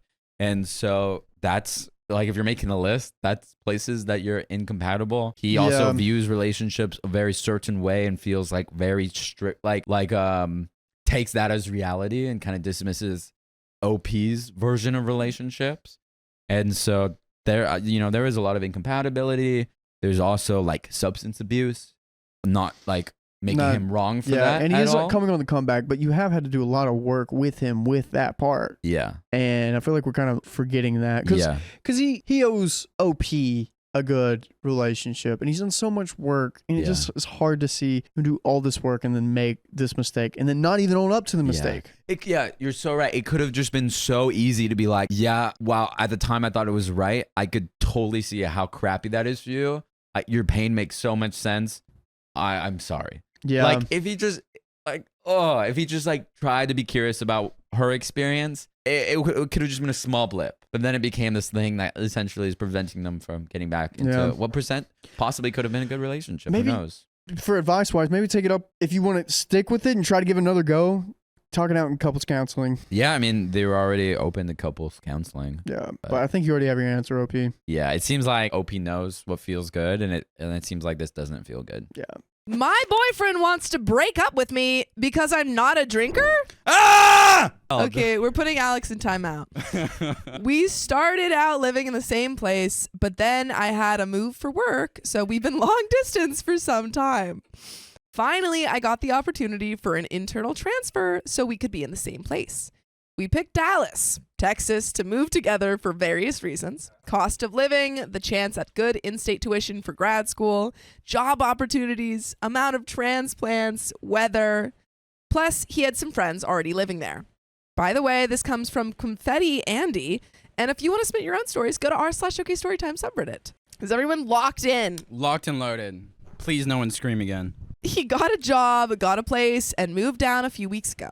My transfer was just accepted, so I was preparing to move down in another few weeks. He was so happy and excited when at the news, or made a good show of it if not, and said he couldn't wait to have me there. I was counting down the days. Cue to today, he says he's been having a blast reconnecting with his old friends. They've been going on benders on the weekends, and he's been living it up at bars and clubs with them, their friends, and their girlfriends. Thing is, I can't drink, like physiologically. I have a genetic mutation that makes my liver unable to metabolize the booze, so I only feel sick when I drink instead of good. That's honestly for the best. Oh Yeah. my god. I OP's a mean- mutant, guys. I know there are some people who are like allergic to alcohol. OP's a mutant. That's sick. Also, booze intolerance, aka Asian glow. I am Asian and he's not. Some people who have this condition drink anyway, but I feel so awful when I try, I've given up. He says he's been thinking that we might be happier if we go our separate ways since I can't drink and he likes to. I'm in shock. He's known this about me since day one. I don't feel like I act weird about it. I get my one drink to hold and sip on throughout the night so I don't look out of place and I still have fun. I just can't do multiple rounds or shots. So OP is still drinking. If you can't get blackout drunk, this is over. You're not the one for me. It's one thing if OP was like, I judge you for drinking. Yeah, you I can't can't go out. drink. You can't go out. I'm not Yeah. gonna go out. That would be totally different. But they're out with They're them. out. She's also still drinking. Up to this point, our relationship has revolved around fun activities instead of drinking. He told me that's been great and he's done more things than ever. But then he revealed to me that this whole time he's missed being able to go out and have fun drinking like he has in other relationships. He says he had more fun in past relationships being able to party and share that with them. I don't want to judge him, but he But cue the sounds like an judgment. alcoholic. I think if you need your partner to also drink at the same level that you are, you're relying on it maybe a little too much. Like you're ending relationships over it. I disagree. I think it's Huh? as someone who doesn't drink. Yeah. I think it's more of like a lifestyle thing of like we're drinking, we're going out, we're going to clubs, like people doing this like every day of the But weekend. I and don't it's think like, you need you don't another need to person drink. to do it. Yeah, you don't need to drink to have a good time. Yeah. He says a lot of what people do for fun in Dallas is going out to bars and drinking. So if I come, I won't be able to participate and I'll feel left out and unhappy. We haven't officially broken up, but the conversation felt pretty final. I'm reeling. Moving to Dallas still makes sense for all the same reasons, and I can afford it just fine, but I didn't expect to have to do it alone. I'm also feeling discouraged over the idea that I won't be able to make friends in Dallas if I can't drink. It's tapped into a major insecurity of mine. I've struggled in the past because the other people who don't drink either do so for religious or moral reasons or are the kind of people who don't like going out altogether. So I don't connect with them as much. I do like to go out and have a good time. I even go to raves. I just do it sober. Well, Yeah, so Then- they have, that's what I'm saying. It Yeah. seems like they have the same lifestyle. it seems like they're She's doing the just not same drinking. thing. I don't Yeah. know. Yeah, it seems like he's It's just trying to weird. say something, but he's not saying what the thing he actually wants to say. But then if I'm in a group that's drinking, they feel weird if I'm not drinking too. Not gonna lie, it sucks. In my opinion, it actually bothers people. So that makes me feel bad and out of place. But I can't help how I was born. Sometimes it's hard not to feel defective. Now I'm wondering if I should still go through with the move alone. Is this going to be a major friendship barrier in Dallas? Are there people out there who are outgoing and like to be wild sometimes, but also sober? Yes. Yes, a lot of people. Yes. A lot more people nowadays, too, Yeah, like and to it's be great. sober. Are there people out there who are outgoing and like to be wild sometimes, but are still sober? Where do I find them? Relevant comments. Red Rose Beetle. This reads to me like he moved to Dallas, reconnected with friends, and started living like he's single again, and found that he's enjoyed it and possibly found someone else. OP says that hurts like heck to hear, but that would make a lot of sense. The Bram, he says he's been thinking that we might be happier if we go our separate ways since I can't drink and he likes to. If he actually said this, full stop on moving to Texas. Considering your dilemma has several blindingly obvious compromises and solutions, which you should have thought of, I think it's likely something else is going on here, and he's looking for excuses to end the relationship. Agreed. That's what it sounds like. Yeah. Opie says, I'm in Chicago right now and have been looking to move. The cost of living and weather have really affected my quality of life here. I also wanted to go to grad school in the next couple of years, so I need to be saving money. Dallas seems like a place I could have the large city experience I want, different things to do, young people, transplants, downtown living, with the standard of living I want, but still be putting away money. My big concern is that it is like he says, that the drinking culture there is too pervasive for me to fit in. I Have Sensitive Knees says, if you survive the drinking culture in Chicago, then I'm sure you can survive elsewhere. Yeah, shout out to Malort. I think there's something that has either happened or externally or internally inside of him that he is not sharing and he's making an excuse, or that, like someone said, that it just became very important to him because he started doing it more and realized something of like, oh, this just isn't a match, and now I'm going to communicate that this isn't a match, but I'm going to do it in a way that doesn't really make sense. John, we're going to get back to the story, Yeah. but you're old. You're as old as me now, pal. I might be as old as you, but I feel like you have oodles more wisdom. I've got some wisdom in this old noggin. You got a baby. piece of wisdom for me right now? Always respect your And I think the other piece of wisdom that I've learned from John is join OK Storytime memberships. Yeah, that's freaking right. We have 60 plus hours of exclusive live streams on Monday, Wednesdays, and Fridays. It's only $5 a month, so go to the link in our description, youtube.com/OKOP show/join. Get it now while I'm still alive. Now back to the story. Long story short, we had a discussion and broke up that week.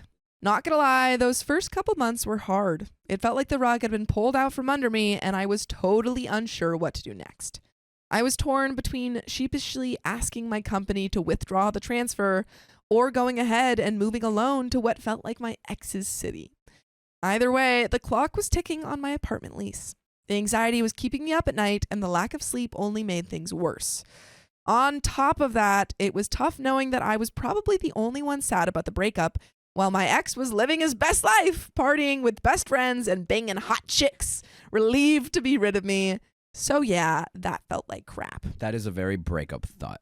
Everyone in a breakup thinks, my life sucks now, and now my ex is living their best life. Yeah, it's not true. In the meantime, I threw myself into work to keep my mind off things. That's when things took a crazy turn because one of my projects garnered a lot of attention. It led me to writing a report that made its way to a member of upper management. Lo and behold, a few weeks later, a management position opened up that I was uniquely qualified for. Endings. Woo! And the interviewer was the same person who liked my report. This is great. So I got the job. And when they told me that I would need to relocate to our home office in the Bay Area. To the Bay. In the Bay. The Bay Area is great. I That's love the very Bay. fun. It's a spot. It's In the Bay Area, I work in biotech. I was able to tell them that all my stuff was already packed and ready to go. Thanks, X. So now, instead of Dallas, I'll be moving to the Bay Area in a few weeks. One of my best friends is coming along for the ride. We're going to make an epic road trip out of it and hit a few national parks along the way. Since we have fully expected to move in together, my SO had taken some of my belongings down with them. Thief! I paid about $500 so far to get my crap shipped back. He should be paying that. My kitchen stuff and some pieces of furniture are forfeit. He has yet to return my gaming consoles. We really should have split it, but I knew he'd turn that into a back and forth that I didn't want to deal with. TBH, there's also enough of a difference in our budgets that $500 to me is not as big of a deal as $250 would be to him. It's yet another blessing that we never merged our finances. It feels like they were in a long relationship. Yeah. It feels like they were there's in potential to merge, to move in to and move merge. in Yeah, and to merge Maybe, like, finances. they were feels like high they were in a school- fairly long. Yeah, I can see it being like being high school sweethearts, and then he discovered like really drinking. I've reminded him a few times about the rest of my stuff, and he keeps telling me he'll get it to me. I really don't want to have to come down there with a police escort to take back my property, but it's looking like I might have to. I don't know why he has to make this so difficult, but I'm getting pissed. So if anyone has any advice to share on that, I know I'll never know his true thinking, but honestly, who cares at this point? I've also decided I'm not going to try to date for another year at least. Also, another breakup thought. It's not going to happen, but Yeah. good thought. I've been told that my management role is likely to be upgraded to a director role, depending on my performance review. Wow. So work will probably take up a lot of my time. Any remaining time I have, I want to devote fully to forming friendships. But most importantly, if you couldn't already tell, it's clear that I have some serious work to do on self-worth and boundaries. I think it's important to note that it's not like this guy was a deadbeat loser. I know it's easy to think, why is this woman dating an a-hole? when you read these posts, but it's rarely that simple. Everyone who met him loved him. We shared a lot of common interests. He was fun to be around, always happy, great to talk to, supportive of my career, a fantastic cook, very organized, came from a great family, had a good job, all of that. People are roasting me for not knowing the Greyhound. I've ridden buses before. I just never rid a Greyhound bus. Is that in a certain area? No, it's like for longer, Yeah, bro. trips. Greyhounds are like, that's well Yeah. known. I'll show you. Yeah. I'll show it to you after this. Okay. However, there's no denying that I was in a long-term relationship with someone who consistently took way more than they gave, like on every level, and he himself would admit that. You guys can listen to more full episodes with stories just like this. If you go to Spotify, Apple Podcasts, or your favorite podcast app, just search up OK Storytime. And there is a little bit more left to this story, but do you have any final thoughts? He doesn't sound like she's like, oh my God, he sounds like an a-hole, terrible guy. He sounds like a human person. It's kind of a bit of an anal. I'm not that surprised by his behaviors. Seems like OP doing great, just got promoted. Doing so is much better. Going to the Bay Area, is focusing on friendships, and is maybe challenging the assumption that she can't make friends if Yeah, you're not exactly. drinking.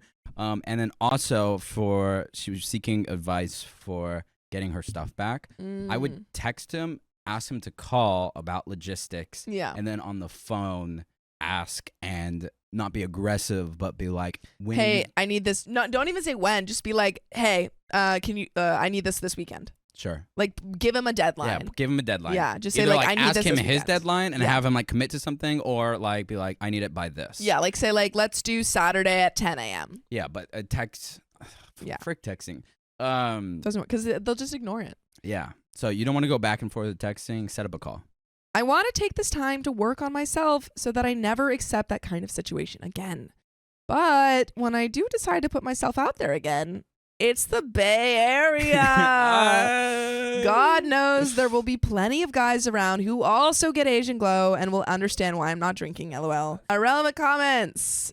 NYC Quilt says, good for you. I think your plan to work on just developing a friend circle while figuring out your relationship patterns is a good one. Getting back your stuff. I don't want to be insensitive, but is anything there worth flying back for?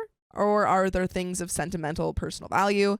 If it is stuff with monetary value, you might want to ask r/legal advice if there's a legal way to recover it.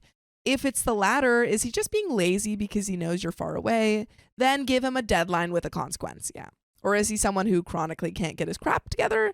You might be able to hire one of those organizer types to take a list and pack it up.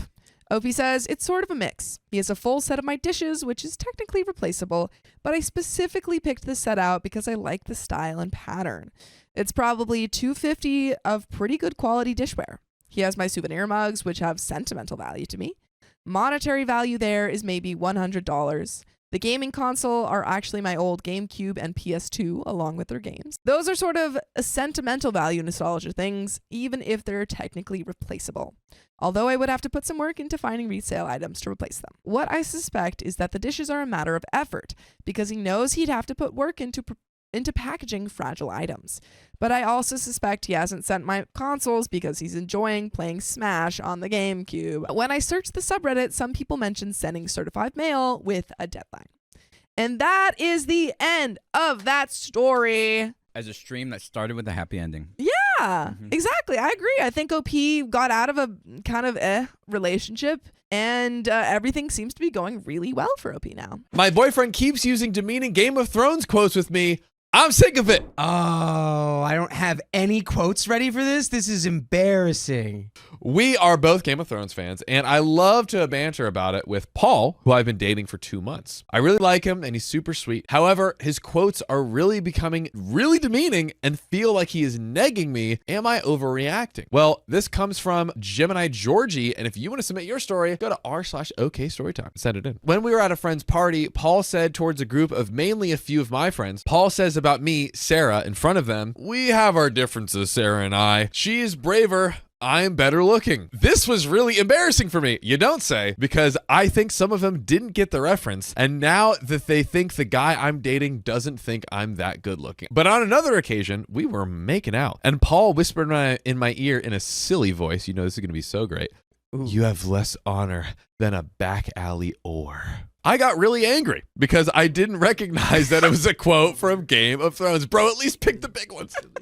So I jumped up from the couch and he said, chill out, it's a Game of Thrones quote from such and such episode. I told him that I was really upset and I'm leaving his house now, and he just replied with, I'm Sansa Stark of Winterfell. This is my home and you can't frighten me. Dude, no freaking way, dude. But that was it. It's like he had no remorse for what he had done and just thinks upsetting me is funny. I haven't answered his text or call since. It has been 2 days. Am I overreacting? We got some relevant comments. Jilbo Wagon says, love it. Great. I told him the crossover. I told him that I was really upset and are leaving the house now, and he just replied with, I'm Sansa Stark of Winterfell. This is my home and you can't frighten me. Joking references are one thing, but you don't have to be the three-eyed raven to see that when This you're is such a nerdy story and I love it. This is great. This is so fun. And I watched the series. I'm prepared now. That your girlfriend is legitimately upset and about to leave your house. It's time to knock it the F off and actually listen to her. OP replies to that, I agree. After I left, he texted saying, look, love, it's just my sense of humor. Do you really want to be with a guy who has no personality and watches crap TV shows? He then sent another text today saying, much offended? Followed straight away with, okay, I'm sorry. I don't even know what to think about these texts. Jana999 says, Arya Stark would tell you this guy belongs on a list of stupid people to date. Oh, yeah. And another list. You're on my list. Sansa Stark agrees and would like to know if you'd care to borrow a dog. Adequately says, he sounds like he should wear a fedora, to be honest, to which OP replies, he owns a fedora, but I've never seen him wear it, luckily. Oof. Miss Bullet. Dang. Cyanella says, oh, come on. Haven't we reached peak loser status yet? Sometimes we don't even know why someone is single, and other times we know exactly why. And we have an update. A friend of Paul's saw the post on r/relationships homepage and has sent it to him. It turns out I no longer need to worry about if I overreacted because I've been dumped. Dang. I might leave this up for a bit longer just to annoy him off now, seeing as he has blocked me anyways. He Facebook messaged me and said this. So a friend just linked me to a post on Reddit's relationship advice page that you wrote about. I get that you were upset by the joke that I made, but you've handled this whole situation terribly. I am disgusted that I was dating someone who would ridicule me and let 3,000 people bully me online. Blocking you forever now. Sorry that I upset you with my jokes. Not sorry about your insecurities that you're going to have to live through. All right, that's a little extra, dude. Although I will say he did cook when he was like, how are you going to let 3,000 strangers bully me online? Inveris says, that's absolutely hilarious. I wouldn't even be mad anymore. That guy has given you what's likely to be the single funniest ex-boyfriend story you'll ever get. I think you won the breakup before it even happened. I work hard 7 says, yes, most of the time awkward breakups take a few months to age into funny anecdotes. Not this one though. And then Prison Lambshanks says, your ex is a real Walder Frey. Paul has texted me now saying that he will unblock me on Facebook and won't block my number if I stop entertaining the post about him and remove it. Ooh, I feel like I know where this is going because we're only halfway through. He says he does think that we should still cool it off for a while, but can we keep in touch if we resolve this? Some relevant comments from Deleted. Please reply to everything he texts you with Game of Thrones quotes now. Yes. Lucky Celt says, I love this. When he asks you to take it down, say, not today.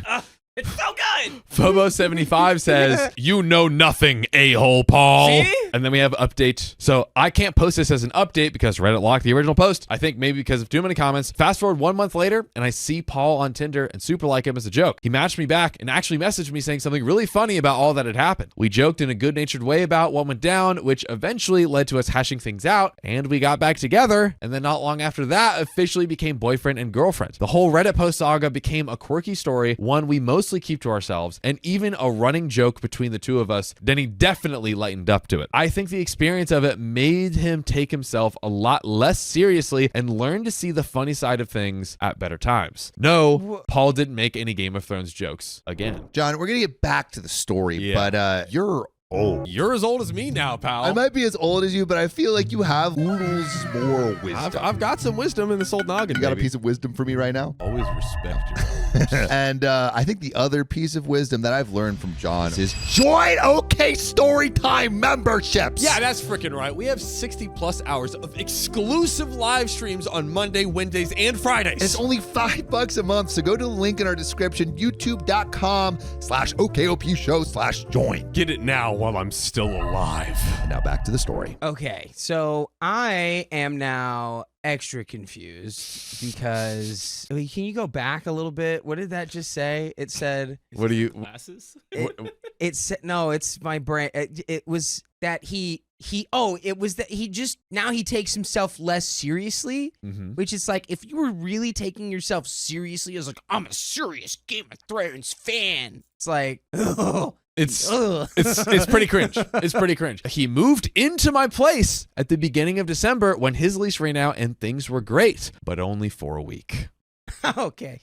No kids. Initially, we split the cost of everything evenly. However, Paul majorly upped his coffee habits due to an increased workload trying to make sales. This is crazy. He's a salesman? But he even started drinking as much on the weekend. 90% of the time around the apartment, he always had a cup of tea or coffee in his hand. It never made him jittery or anything, but it did make him stay up a couple of hours later each night, which was very disruptive to our normal nighttime routine. Also, it wasn't cheap coffee he was drinking. Plus, he would also get 2 to-go coffees every day, or so he claimed, as well as buying himself lunch at work every weekday. He apparently had no money to contribute to groceries for the past month. From coffee? This is the same and lunch? guy, right? This is the we same didn't guy. Just time warp into No. another story. No, we're here. Yeah, this guy sucks, dude. Bro. I feel stupid for even trying to defend this guy for a split second.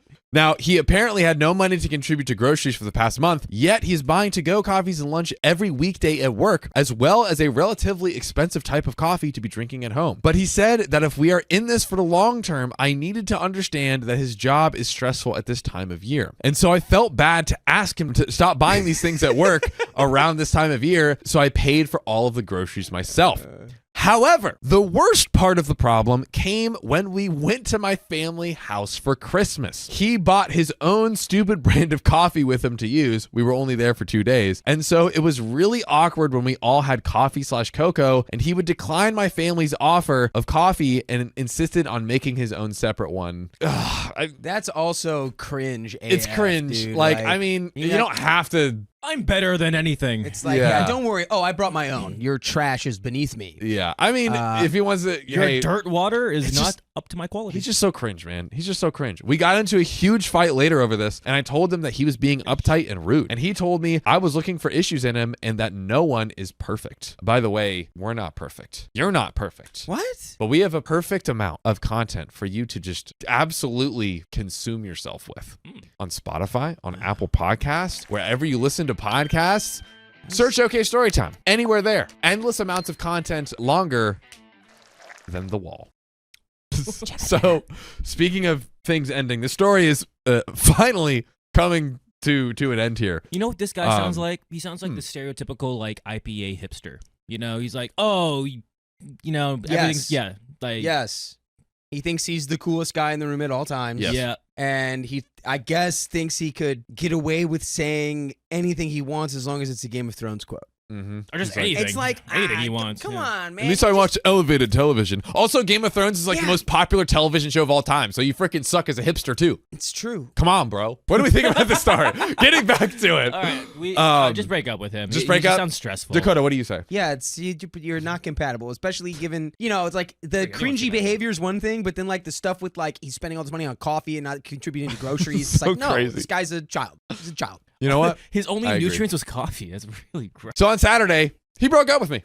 Well, you know what they say. Wait, Fool- why did fool he me break up once. with you? Wait, you broke up with him or he broke up with Nope. He broke up with her again. OP, what are you doing? He told me that he started to emotionally shut down after the fight we had at Christmas, and he wanted to end things, and that we don't realistically have enough things in common. You don't watch good enough TV, babe. He said, I did warn you not to trust me. He was able to move out that day because he doesn't have that many belongings. Subtle diss. And we only kept a couple of pieces of his furniture when he moved in. I'm completely heartbroken and haven't gone into work yet, and I feel taken advantage of. I don't understand how someone could change their opinion of me so drastically after one little fight. Obviously, it's over. I know it is. But it doesn't make it hurt less, and it just seems to be so out of the blue. You know what? Dang. I'm going to say it. OP, you might need to do a little self-work, sister. Or at least stick honestly, up for yourself. yeah, a little bit. Yeah, I feel Like- bad. Like twice, he got to end it twice. He should have never been the one. And she's like, I'm blindsided. I'm heartbroken. Like, bro showed you his true colors. I guarantee you, this guy was like, OP, your watch has ended. Yeah. Yes. You get Yes. it? Yeah. Yeah. Yes. Yeah. Yeah. No, it's like spending money on expensive coffee because it's your sales crunch time and like not no, this guy's a low value man Ooh. and you do Talk about his not low need value. to keep him around. Ooh. It's low value. Ooh. I agree. I agree. True. And that's it. True. That's all we got there. My boyfriend keeps breaking up with me over a Facebook relationship status. Literally the most important aspect of any relationship. So we've been together on and off at his whim for almost a year now. The last time we broke up, I had decided to make a Facebook account so I could get in touch with old friends and be back in the loop. I see you in the comments if you know what's about to happen. By the way, this comes from Hamster Neither 9308. And if you want to send in your story, go to r/OKStorytime. So it wasn't until July that I asked him why he never posted photos of us on his Facebook. He got a little annoyed at me for even asking, but he put me in his profile picture. A month later, we argued over something ridiculous and he told me to leave and I wouldn't. We lived together, and at the time, we were far, far from home and had the trailer with us while he was working, and I was taking care of things, waiting for him to come home and hang out with me. He wanted to come home to dinner that I made him and have the trailer clean. I did those things for him, and then he started asking for space. I started leaving 15 minutes before he got home. Granted, I'd have dinner on the stove and the place spotless for his arrival, for him to get mad at me and accuse me of Lord knows what because I wasn't home when he got there. I felt crappy that he wanted space for me as soon as he got home, but giving him space didn't make him happy. Every time we came into a disagreement, usually it was me not feeling wanted or validated or trying to find resolutions to why he's not happy and why I can't be the one to make him happy, even though I know when there wasn't a cloud of his two-faced lying friends in between us, he was perfect and happy. Red flag because he's like, we need space. It's like, do we not have that all day while you're at work and Yeah. I'm not there? You're not getting space? I think he's doing something naughty. And then he Yeah. gets home from doing something naughty, as in cheating. Oh, he's... And then he's like, oh, get away from me. I don't, but like be perfect, but I can't get out of He's my like, way. I need space. "Ooh." We'll get back to reality and see, but I just wanted to. I mean, it would definitely Test the check water. out that he's cheating. I Yeah. just don't think that he would be like, He's like even more you of a have massive to be, alien. I cannot stand the sight of you, for it makes me so guilty. He's been on and off with me almost every weekend or month since the beginning. I broke up with him once for crossing a boundary and not showing he had any care for the relationship and for lying. Wonder what that was. He showed me exactly what I thought he would when I had originally brought up the issue. He wasn't ready to commit, nor was he ready to be considerate of me or the relationship. He came back apologizing and saying he knows he wasn't right and he knows that he didn't treat me right and acted as if he realized that he knew what he did wasn't kind and that he would change and try to be better. Well, 3 days later,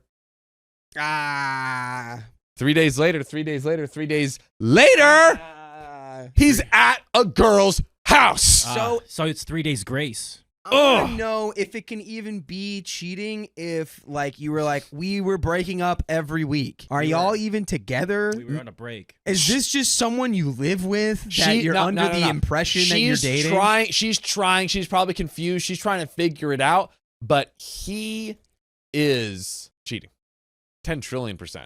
Oh, God. Well, 3 days later, he's at a girl's house, ignoring my calls and texts, and then answers a call to tell me he's busy and he will call me back. We texted a bit, and then he stops answering me completely until the next morning, and he tells me that he failed his wee-wee test. Trash man.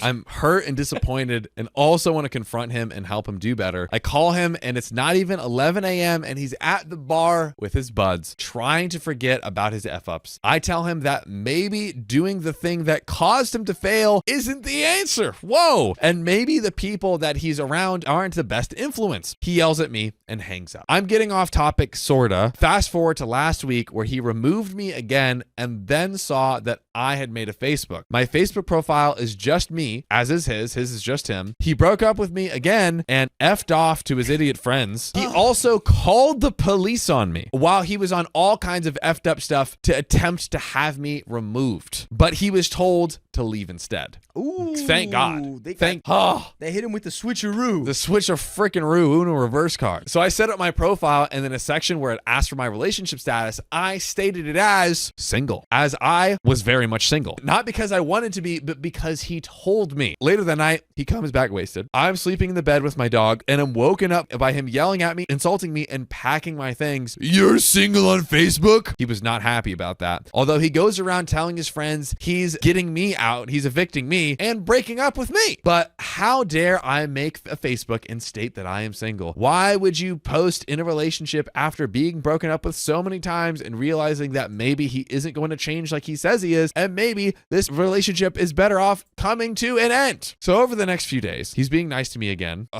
unpacking my things, being kind, and I ask him, what is going on? Sister, that is the question we all want to know. He says, let's try to make this work. He wants me to change my Facebook and change my relationship status. I only remove my status from being public to only me. I'm sorry, but I literally see this as an episode of Trailer Park Boys right now. Dude. This is like there's a side plot, the B plot, new characters, and it's like someone's having a spat because the relationship status on Facebook is wrong. Dude. That is an actual Trailer Park Boys plot line. Wrong, but it's actually right because he's like, oh, I break up with you. And then he's like, why is this single? It's like, maybe because you told me.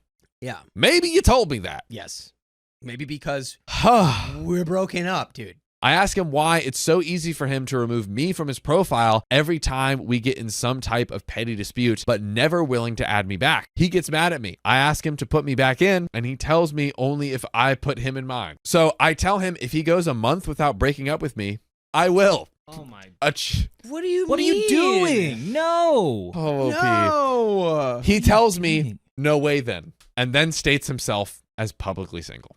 Days go by. We had fights to go somewhere and we would be civil on the trip. So first thing that happens is I question his single status on Facebook, and he gets mad at me and tells me if I want to be in his profile, he needs to be in mine first because he doesn't want to be some chump with a single girlfriend on Facebook. God. I told him I'm not ready to be public about him not knowing if he's going to break up with me come the weekend. He cannot guarantee me a month of commitment, security, or civilness.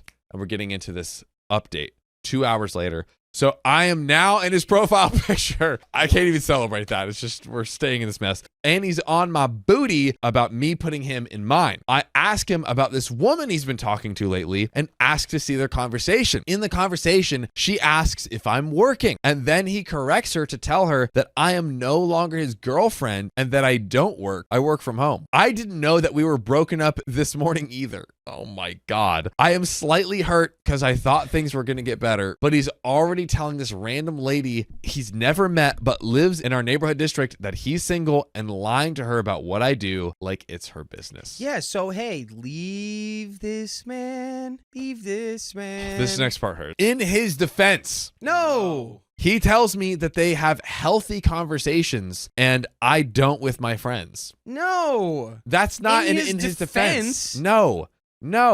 My friends lift me up as I do them. We reminisce on the good old days, hope for good futures, and make sure that they know that they are awesome, loved, and missed. A lot of my friends are men and love me for all of me and remind me that any guy would be lucky to have me and to never let anyone break me down.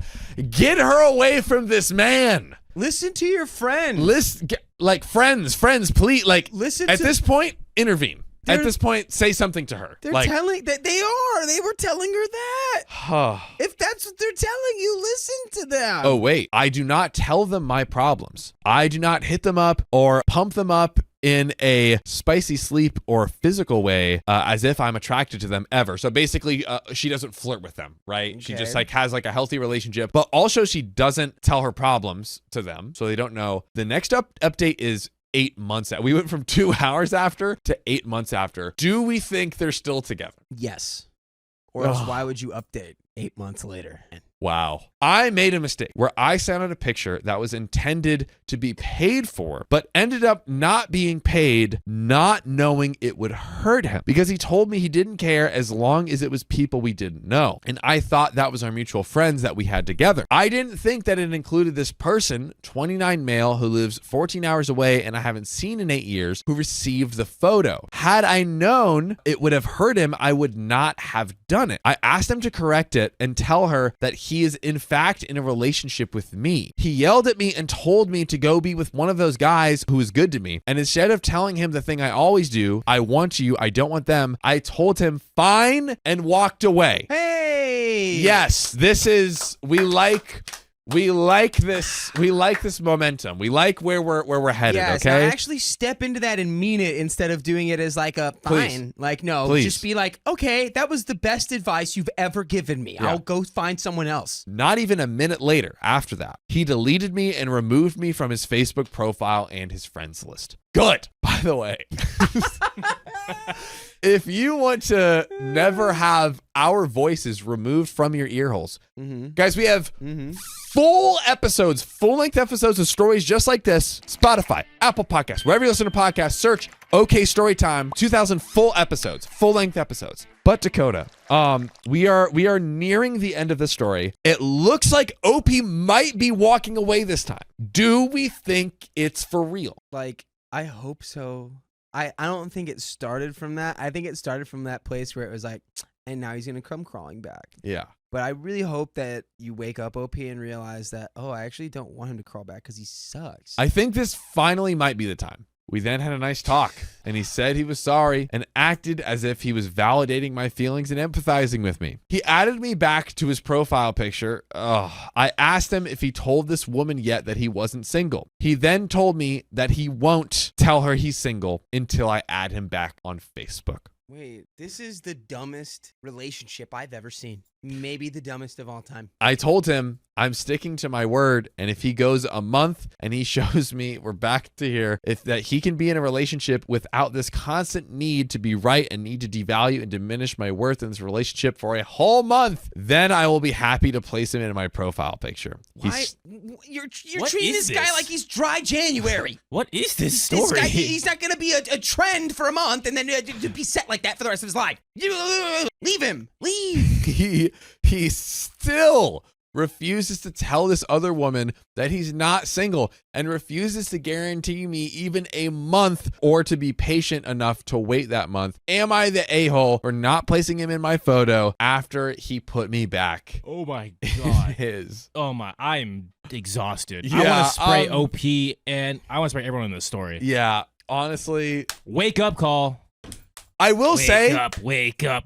I will say, I do feel for OP because I think she's just in the toxic vortex, right? And sometimes you just fall down the endless toxic vortex wormhole, and it's just so hard to see it get out of it. It becomes your whole world. He's so controlling, and who knows what else he's done. So This is big facts being cooked up over here by Big John. but still, like, you know, I mean, she does say, like, hey, you devalue me, you make me feel what. She is seeing a lot of these things, so it's like, take that and run. I want to know is where are the friends? Where are these great friends? Where is your support system screaming in your face that you need to leave this man? There were literally people you described that said, don't let anybody ever take away your self-worth and don't let anybody talk down to you. And it's like, anybody would be lucky to have you as a partner. It's like, where did they go? Where'd they go? I don't know. Because that they're all right, I'm and lost. that's what you need to do. You need to leave this man. Leave this man. You are an a-hole to yourself for not leaving this man. Crazy. My sister excluded my brother's boyfriend from her wedding because she wants them to break up. Dude, that's some high level manipulation. Blech. So, I, 20 female, am currently stressing on something between my sister Emma, 22 female, and my brother Eric, 21 male. For background, my brother and Julia, 22 female, used to date back in high school. We had known each other since we were kids, as Julia was Emma's best friend growing up. By the way, this comes from user Mediocre Rock 4364, and if you want to submit your stories, head on over to the r/OK Storytime subreddit and submit them there. So, however, she and my brother broke up 3 years ago due to her moving to a different state for college. That would be her brother and Julia. Their breakup obviously affected my brother negatively, but eventually he moved on and had a few girlfriends here and there, but nothing serious until he got with my friend Ben, 20 male. Me and Ben have been friends since high school. As compared to my siblings, I have always been more quiet and introverted, as well as my friend group, which Ben is part of. Ben and my brother met when we were in high school, but they never talked, as he as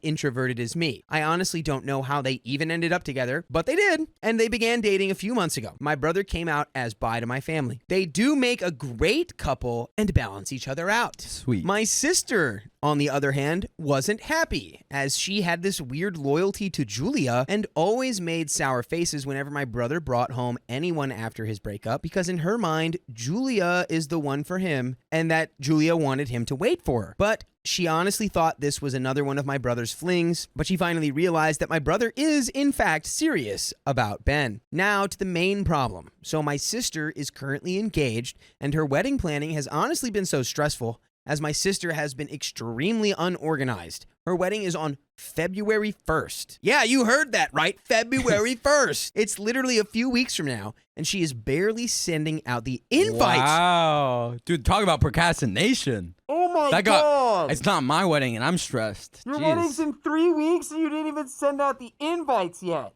Yeah, that's gnarly. That's Ugh, that makes me maybe stressed. the most we've read a lot of wedding stories. I have not read that yet. I have yet to read that.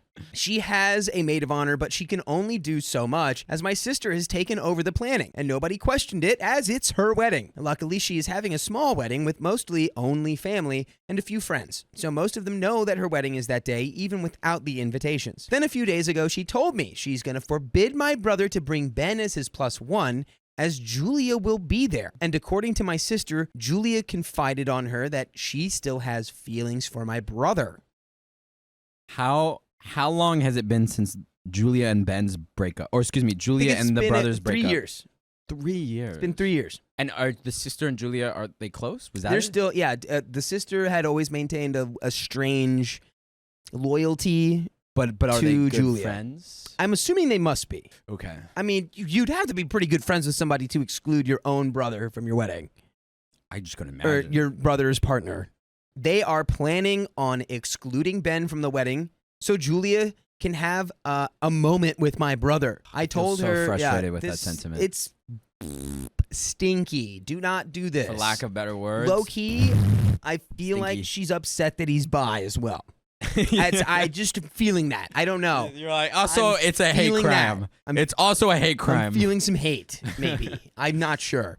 I told her that she is insane and told my mom about this, but she sided with Emma, saying that Eric is clearly going through a phase, hates that he's bi, and that he and Julia belong with each other, Wow. and told me to mind my own business, which is crazy because that's what you should tell your daughter. Tell Emma to mind her own business. Yeah, for real. She's trying to play matchmaker. Dude, you kind of called the gay thing. I don't like it, but it feels like that's what's going on.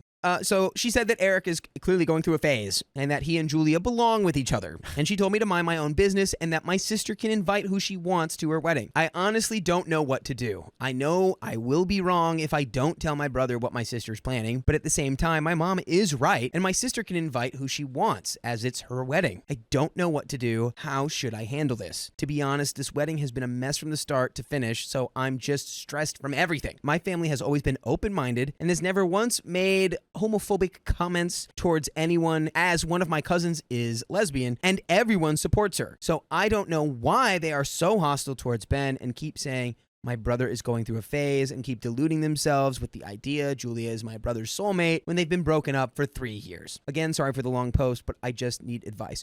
don't know if maybe this is the case, but you said that your cousin's a lesbian. Sometimes people's opinions on sexual preference are differentiated by gender That's true. or whatever your identity is. That's Like, true. You know, That's it's the point. some people are totally cool with that, and then they're not cool. You know, people like their flavors. Yep. You know. Yeah. People are like, I don't like ice cream. I only like one kind of ice cream. You know. Yeah. I don't know. All right. John, we're gonna get back to the story, Yeah. but you're old. You're as old as me now, pal. I might be as old as you, but I feel like you have oodles more wisdom. I've got some wisdom in this old noggin. You got a baby. piece of wisdom for me right now? Always respect you. And I think the other piece of wisdom that I've learned from John is join OK Storytime memberships. Yeah, that's freaking right. We have 60 plus hours of exclusive live streams on Monday, Wednesdays, and Fridays. It's only $5 a month, so go to the link in our description, youtube.com/OKOP show/join. Get it now while I'm still alive. And now back to the story. Was there more? We have some comments. Okay. Ooh, and I would like to read the first one because Oh. it says, yes, you're the a-hole. If you don't tell your brother. Oh. They're planning to do something that would hurt him and his boyfriend. If you don't tell him and you allow this insanity to go unchallenged, you will be a massive a-hole. Not as big as your sister, mother, and Julia, but still a big a-hole. OP replies, how should I bring it up? I don't want to cause drama between my family, especially on a date so close to my sister's wedding, but I don't know how to tell him without making everything worse. Another reply, you should have a private conversation with your brother, tell him what your sister's planning, and be prepared to not go to the wedding. Also tell him that your mom knows and was just gonna let it happen. Ooh, that's good. He deserves to know about the snakes in his life. And I'm gonna just go straight update. to the Hit update the here. update. There were some more comments, but Who gives a hoot? honestly, I Nor a don't holler. think I maybe if you don't tell the brother, you'd be the a-hole, but It still would be not really. It would be bordering on like pretty rude. yeah, I think you should just tell your brother not to go. That might be another option. Or I mean, Anyway, just say, yeah, hey, if there's this snakes in the family, that This do is not support him. information. How do you feel about it? And Yeah. then support him, but he can make his own decisions. Update. So I posted 2 days ago asking for advice, and everyone was advising me to tell my brother. I didn't tell my brother at first, as I wanted to have a conversation with my sister and hopefully fix whatever was going on before making it to a bigger drama, which I think that confirms your thought that the OP is taking on more responsibility Than she actually to. needs. Yeah. Because that's not your job to fix your sister's latent bigotry. Like, what are you talking about?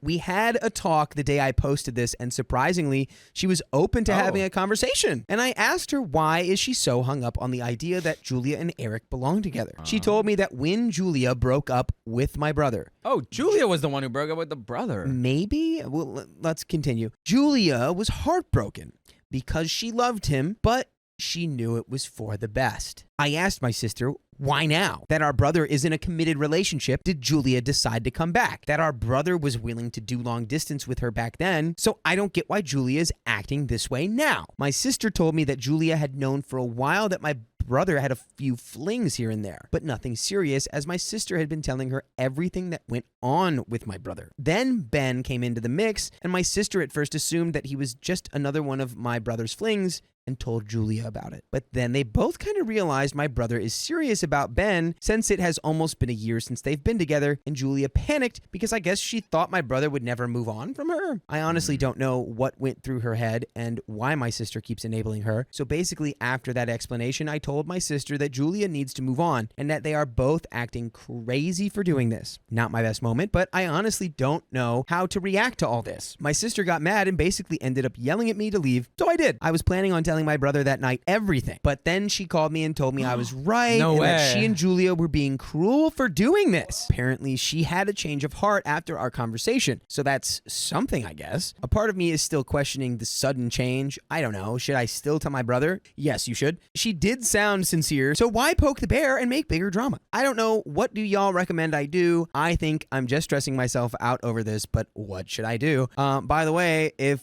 OP, if you're listening, what you should do is go listen to full episodes with stories like this on Spotify or Apple Podcasts or wherever you get your podcasts. All you need to do is search OK Storytime, and you'll have the full archive of episodes to choose from. So, okay, so from my perspective, I think the move here is you still tell your brother, but like you don't, you'd be like, hey, so we talked. She said, she's like, just tell him everything. Wait, sorry. And then let him make his decision. My brain went out when you finished that. Did they say that she was going to let the brother invite Ben? Julia and Emma were like, oh yeah, they called back and were like, this is messed up. What we did is messed up. We should not be doing this. We will not do this. Oh, And okay. then, but again, then the OP is like, I am a little suspicious here because it was a quick switch up. Sure. Which is like, maybe they're just switching up because I don't know, they're liars. Mm-hmm. But It's a tricky. I think you tell the tricky brother situation. and let him make his own decision because he needs to know that there's people in his own family that are like kind of like low key, not that are thinking like his decision to be with Ben is like a phase or something, or that it's not serious. That or was that that they're seemed not like seeing his identity. Like that seemed like a mother, older generation not understanding. It seems like the Emma and Julia, primarily the reason was like Emma trying to help out her friend get with a guy. Yeah. Her brother, who Emma is still in love with. She was just trying to. I don't know. It's crazy. That's not the place to make a power play. Also, what are you doing organizing power plays for your friends at your own wedding? Your own wedding. You have other things like maybe the invitations Maybe to worry about. If you weren't worrying about these power plays during your own wedding, you would have sent the invitation out earlier. Okay. Jeez. So let's see how this finishes here. We got a little edit. Guys, I'm telling him. Thank you for opening my eyes. These comments made me realize that regardless of whether my sister did or didn't do her plan that she had with Julia, it was still insane to think and plan that out. The thought of her just lying so I dropped this and wouldn't tell him, but not actually keeping her word, never crossed my mind, to be honest. Oh, you sweet summer child. That's where my mind would have gone. I was just confused by her sudden change of heart, but you guys made me realize that could be a possibility and they could still potentially do their plan or, as some comments mentioned, have another plan. And here's some relevant comments to finish us off. Is there another update? No, let's see what the people are saying here. Okay. Comment 1, honestly, I think you're doing the right thing by telling your brother. Even though your sister seemed sincere, she could still be covering for Julia or just feeling guilty. It's better to be upfront and honest with him now before things get messier. You don't want to be the one keeping secrets. When it comes to your brother's relationship, trust your gut and keep protecting him. Agreed. If you want more stories like this, search for our podcast, OK Storytime, on Apple Podcasts, Spotify, or wherever you listen to podcasts. My girlfriend doesn't want to live with my grieving niece, so I threatened to break up. So my brother passed away in a car accident 2 months ago. After he passed away, I took responsibility of his daughter, but for some reason, my girlfriend doesn't like it. By the way, this comes from Maxim Sympathy 280 on the r/OK Storytime subreddit. For some backstory, my brother and I both raised my niece together. He had her when he was only 17, and I was 19 back then. Her mom left both her daughter, now 14, and my brother, and basically just disappeared. I think she was 23 or 24. Whoa. Oh my God. And he was 17, so you guys can figure out what that situation is. My brother took responsibility of his child. I helped him raise her. My brother would often joke that she's our daughter. God dang, I miss him so much. And I spoiled her a lot. My brother restricted her. He didn't let her eat chocolates or buy games. Dang. But she would always come to her uncle, and I would spoil her. I miss those days. Anyways, after my brother passed away, I took my niece under my care. I'm still going through legal guardianship paperwork, but yeah, I am going to raise her. Problem for me is that my girlfriend told me yesterday that she doesn't like my niece living with us. She said that she doesn't want to be responsible for a 14-year-old, and she is, quote, messing with our love life. So I asked her what she meant by that. My girlfriend said that she's been sleeping in our bed, and I said that that is a normal grieving process for a child who lost her only parent. There is nothing wrong with her hugging me or finding comfort in me. She said she doesn't want her to sleep with us. I said it's only been 2 months to give her some time. If rubbing her back or massaging her head helps her fall asleep instead of crying, then that's good for her. Then that is good for her.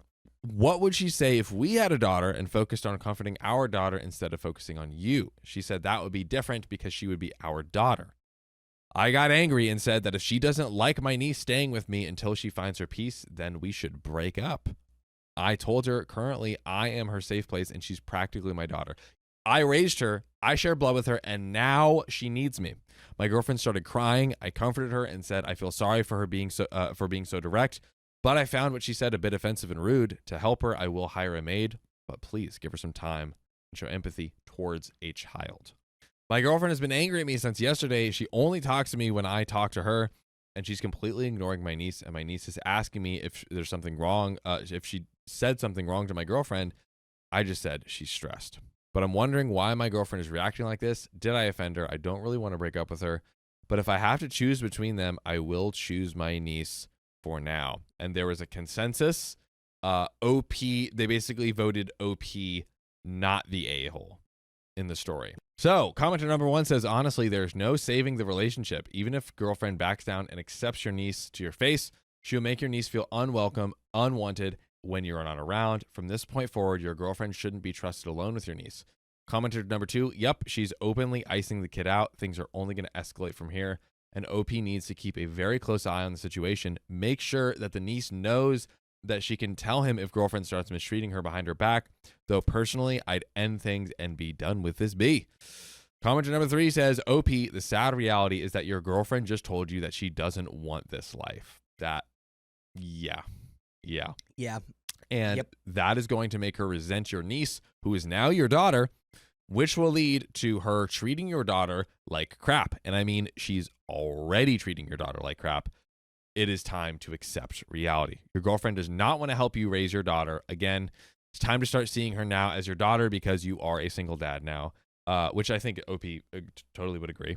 I would imagine. She's not all in, which means you have to be all out. Your daughter comes first, now and forever. It's time you accept that, not the a-hole. You would be the a-hole if you continue this relationship, though. I don't agree with that. It just feels like a commenter who's like extra like, I know all. Exactly. They're saying it to get the points, you know? It's like, dude, come on, stop it. You can't make that call. I mean, and it's not like, not treating what could call her daughter, the daughter well, the niece well. I mean, I think. Oh, actually, wait. Maybe I do agree with that. Because maybe I do agree with that. Actually. There is the challenge of like, it does seem that she's not. It does seem like she's unlikely to change at this point, at this juncture. Update. I'm so surprised that my post blew up. So many people dropped their opinions and thoughts and still commenting on the post. I thank all of you. And for those who are asking, I have been with my girlfriend for 3 years. I also confess that I'm in the wrong by not having a clear discussion with my girlfriend and those who are saying my niece should not be sleeping with us. Instead, I should have gotten her own bed or stay with her until she falls asleep. I already tried that. Initially, she was sleeping alone, but she would wake up at night and I had to go to her and console her. She started sleeping with us because she was constantly afraid. It's trauma. She's only 14. Honestly, I think I would do the same for my 14-year-old daughter. If she literally like had that much trauma, kept like waking up, I'd be like, literally whatever you need to get better. Exactly. Like I feel like I would have a hard time not doing that. Yeah. Obi says, to be honest, I don't care if she's sleeping by my side. She only had one parent. I was just a fill-in. And she's lost her parents and she's an orphan now. She can sleep by me as long as it helps her. I think it's too soon to pressure her. I went to my girlfriend and said we need to have an honest and open discussion and decide what to do next. A smart move. I apologize for her for not thinking about how she would feel, but I didn't have a choice. I had to bring my niece in. I also have to worry about all the legal paperwork, her school, my brother's assets, and her other paper. I mean, so many things to consider here. He's dealing with all of the things that happen when someone passes. The estates, the legal guardianship in this, like the after passing is just like, it's just your to-do list is insanely long. Like just the stress of that. Like there's just so many things. Yeah. My girlfriend said that she doesn't want my niece to live with us and she has tolerated it for long enough. I said, I understand it's kind of unfair that you would be so cruel to a child and I expected My partner to help me when I'm yelling in exasperation and when I am going through so much legal work and care for my niece and work. I wanted your support. She said that she will support me and she doesn't want to live with a 14-year-old and care for her. Either I choose my niece or her. Damn, that's a easy choice. Well, Woo! yeah, it's going to be the daughter. And for that, Sharks, you're getting out of my house. I'm out. Actually, you're out. You're out. Get out of my house. Be gone, baby. So I explained to her that I understand your frustration, and as much as I want to choose you, I cannot. You already know that I have raised her, and now she has lost her family. Only I can help her. She has nowhere else to go except my old parents, but they can barely help themselves. She started crying and saying that I'm not her first priority, and I am sorry, but I have no choice. I have been in her life ever since she was born. Not only am I attached to her, I'm also related to her by blood. Now that her father is no more, she's mine, and I have to become a parent. It's difficult, but I have no other choice. My girlfriend packed her bag and she left before leaving. She said that she would take our time and think this through and see if we can overcome this. We both decided we will stay in contact to discuss this in the future. But if you want to stay in contact with us, if you check the live streams, oh, the boys aren't live. If you check and say, oh, where's this post? Where's this video? Go to Spotify, Apple Podcasts, wherever you listen. Search OK Storytime, and you can listen to full episodes of stories just like this. They're chocked full to the brim. I don't know what else to tell you.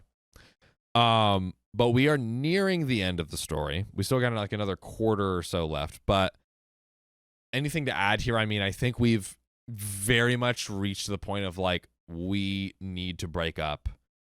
Oh yeah, it's You like know. it's like as clear as day. It's clear as day now. It's like so we've reached it's- that point. This would be Yeah. like if you were in the ocean, right? And the Mhm. water was so clear you could see all the way down to the bottom of the ocean. And on the bottom of the ocean, there was a Wile E. Coyote style sign Mhm. that just said, "Break up with her." Ooh, That's how clear it is. Very clear. very clear. Absurdly clear. Absurdly clear at this point. Quite literally absurdly. Completely. Yeah. I agree. Leave her. Leave. Well, let's see if that's what Opie does. Okay. When my niece came back from school, she asked where my girlfriend is. I said she went to her parents. My niece started crying and started blaming herself. No. No. Sweet baby child. She said that she is the reason why my life is falling apart and she doesn't have any parents. I guess she picked it up after my girlfriend gave her the silent treatment. Ooh. I comforted her and said that it's not her fault, and as long as I am with her, she doesn't have to worry about anything. There we go. There we go. That's what I'm talking about, That's OP. right. That's how you be there. Dad. She is going to stay with me from now on. She calmed down, and I took her out to her favorite restaurant, but I didn't feel good at all. I am happy that I chose my niece over everything else, but I also lost my love, which makes me so effing angry and sad. Yeah, I think you can be like, yeah, of course I made the right decision, but it still hurts to, any breakup sucks, right? Your mourning lost love. Yeah, and especially this situation, it's just like, it just feels like crap, but he made the right decision. He made the right decision for sure. Commenter number 1, not the a-hole. I know it doesn't feel like it now, but the trash just took itself out. OP downvoted. Okay, we'll see. Says, I won't lie, I don't really feel good about how you are insulting my love by calling her trash and others insulting her by calling her names. I also understand what she's feeling, but she is oblivious to how I feel. She isn't trash, just stressed and a bad partner. But if I have to choose my partner over my niece, I will choose my niece again and again. Just don't like the way you and others describe her. That's fair. Well, OP responds to the detail of his ex-girlfriend being uncomfortable with the current living situation for his niece. OP says, assuming that my girlfriend's main problem is that my niece is finding comfort by my side and sleeping next to me, then that is a stupid reason to throw the whole relationship away. My niece is too young and is going through a lot. In time, she will recover, and as she recovers, I have plans to get her into therapy. Right now, I am too overwhelmed managing everything. But if that is my girlfriend's only issue, we can work through this. But I'm assuming that my girlfriend wanted me to kick my niece out, which is what she said. So we don't even have to assume, which is impossible because she's basically my child now. Imagine saying, kick your kid to the streets. The fact that she's so like, the girlfriend is so like with her chest, like, you choose me or her. Come on. Like, that ain't it, lady. Opie says, I guess our priorities changed. To be honest, I never expected that I would lose my love, but the way she's speaking, she doesn't want to be in my niece's life, and I will 100% choose my niece over anything else. Nice. I have no choice but to be responsible for my niece. After paperworks are done, she will officially become my child. There's only two ways we can go through with this. Either she is okay with this change, or we break up. Unlike her, I don't have a choice. I will do what's right for my child. Not even sure if I should call her my niece or my child. You've earned it, OP. And I think that's you are her father, you are her guardian, 100%. Anyway, I should have another honest, open conversation with my girlfriend to understand each other and see if we should part ways. Commenter number 2 says, it sounds like your priorities are correct. I don't think you're going to end up happy with anyone else who doesn't share or at least understand and accept these priorities. Opie says, I know that I'm doing the right thing by taking care of my niece. Even if I am her uncle, I am her parent now. I will prioritize her well-being over my own. But the thing is, it's kind of difficult for me taking care of my niece, losing my brother, taking care of his belongings, going through legal and different paperwork. And on top of that, I broke up with the woman I was in love with. I didn't like the way people were calling her names, but I guess they are right. My girlfriend didn't support me, no matter how many excuses I make for her. She emotionally abused my niece by giving her the silent treatment. Oh, true. I think I will just focus on my niece's well-being and put everything behind me. She comes first and always did. Before my girlfriend, heck, even my brother. I will just put my hesitation behind and care for the child I am responsible of. And that is a clap-worthy ending to that story. W-Dad. W-Dad. All the way. Indeed, a father through and through. Through and through. A father through and through. But that's it. That's all on that story. That is the end of that story. It's the end of that. That's the end. Or are you gonna take there? I refused to follow my husband's ex on Facebook. She keeps trying to break us up. Influencers these days. Yeah, throwaway account. But my female 46, fiancé's male 46, ex-wife, female 48, is melting down because I won't include her in my life. Just can't wait for her to find this on Facebook. She gonna find it. Now, I understand that since there's children involved, there should be some co-parenting on both our parts, and that we should be able to communicate together for the well-being of the kids. However, with her actions and behavior, I've felt it best to keep her out of our lives, letting my fiancé, who I will call Ben, and her talk about the kids and letting him convey their conversations to me without me getting involved. My argument being, you guys are the parents, so what you guys decide is between the two of you. Okay.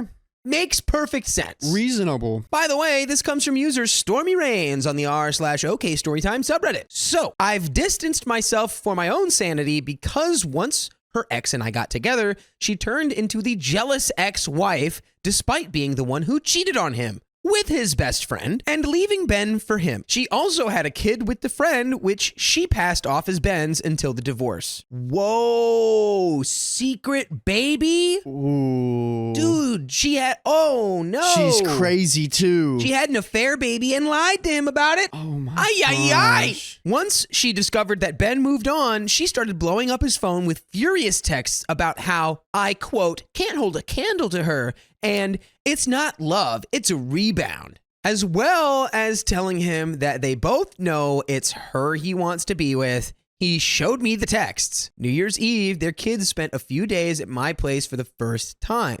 She had plans, as did we. She asked Ben to take care of the kids, and he explained he would be with me. She had no problems dropping them off, so she could go away for 3 days.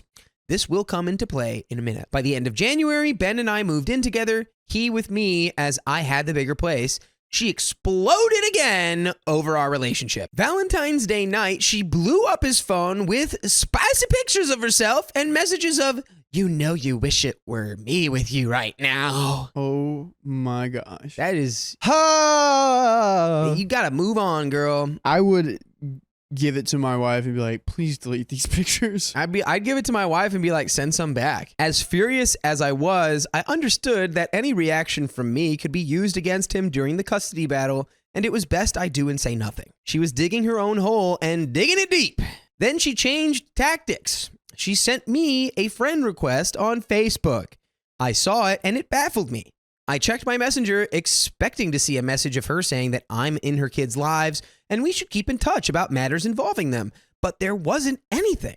If roles were reversed, I would have included a message of intent, and I understand that not everyone is me, but still, this seemed off. Maybe she didn't know she could message you until you guys are friends. Yeah, for sure. It's a technical problem. I left the request for a few days and thought it over. Yes, we should have communication between us for the sake of the kids, but Facebook didn't seem like the place for that. Most of my page was public, but personal things I selected family and friends only, and I didn't want her to have access to that. After thinking it over, I deleted her request. Not even an hour later, she's calling Ben and screaming that I refused to friend her on Facebook and that he needs to make me accept her. Quote words, "You need to make her." Well, Hey, this woman is crazy. Stacy, I have news for you. Unfortunately, free will exists, and he's not going to force her to do anything. Facts. When I calmed down, I told him I don't want her as a Facebook friend. We don't know each other like that, and I'm not comfortable having her there, and I'm not going to have to guard myself because she'll be able to see everything. There we go. She didn't even explain why she wants to be friends. She just dropped the request, and that was it. If she wants to discuss the kids,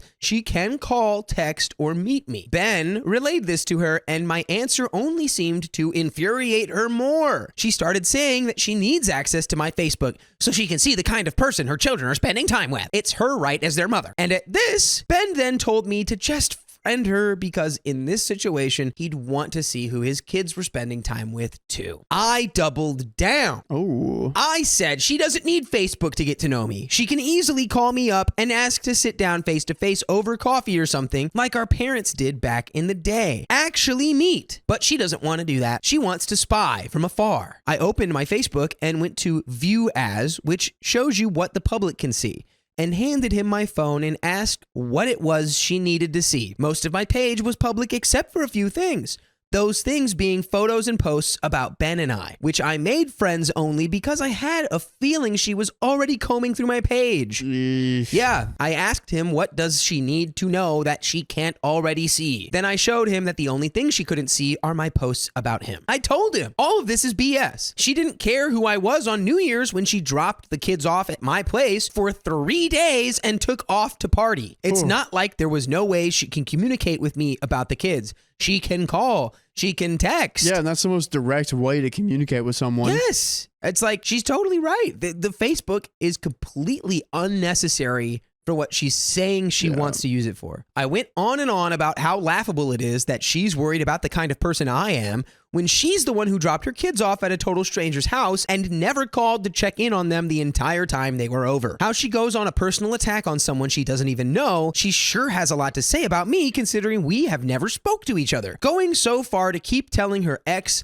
how much better she is than me. Oh my God. Sending spicy pictures and having a meltdown because she can't stalk my page. Cheating on her husband with his best friend and having a kid and passing it off as his. Yeah. Hello? Look in the mirror, girl. You were the problem. I am not the one pulling all this crap, nor would I. I went on to say that I think she's seen enough of the kind of person I am because I'm sure as heck have seen enough to know what a complete piece of crap she is, and I don't even need to look at her Facebook page to find that out. Mic drop. Boom. Ben reluctantly agreed with me. He said I was right and he understood, but, yes, there's a but here, but he said it would make things a lot easier if I just accepted her friend request so he could stop fighting with her over it. It just is going to make her shut up. Yeah. But there's going to be another thing. It's not going to stop. Okay, then share me your account password. Yeah. Can I take a look at your bank accounts? Because I need to make sure that this woman's not spending your money on anything unnecessary. Give me her social security number immediately. Yeah. I need to do a background check. That pissed me off because I saw that as him still letting her have the control over him, and I wasn't having it. As far as I'm concerned, there's nothing to fight over. The answer is no. And that's that. She just doesn't want to accept it. I refused to give in to the request and tripled down. I said that there is no need for her and I to ever speak. She's not a part of my life, nor will she be. There's nothing she needs to convey to me ever. If it's about the kids, she can talk to you, their father, and you can tell me, and we can handle what we need to on our end. My life will not include her, and I will not stand for her trying to control me through Ben. She didn't like that I was still refusing. Her next action was to start sending friend requests to my friends and family. When my sister called me asking why Ben's ex-wife was sending her a friend request, I just about lost it. Yeah. I had enough and shut her out as much as I could. I made a post on Facebook about what was happening, which got me screenshots from people showing me the friend requests they received from her, and I changed my settings so that she couldn't see a dang thing. I figured she'd make a backup account and try snooping. I blocked her on every social media platform I have. She's currently still calling and texting that I'm hiding from her because I don't want her to see that I'm a danger to their kids, all because I shut her out. I don't think I'm being unreasonable. I don't think I need to give her full access to my life, and I believe that our life with the kids can be separate from her. What we do as a family is what we do. What she does when she has them is what she does. And I honestly think that giving in only opens the door to more issues. Exactly what you said, Riley. I really think I'm making the right choice here. Additional information I'm going to add. Ben and her were married for over 20 years. Oh. Wow.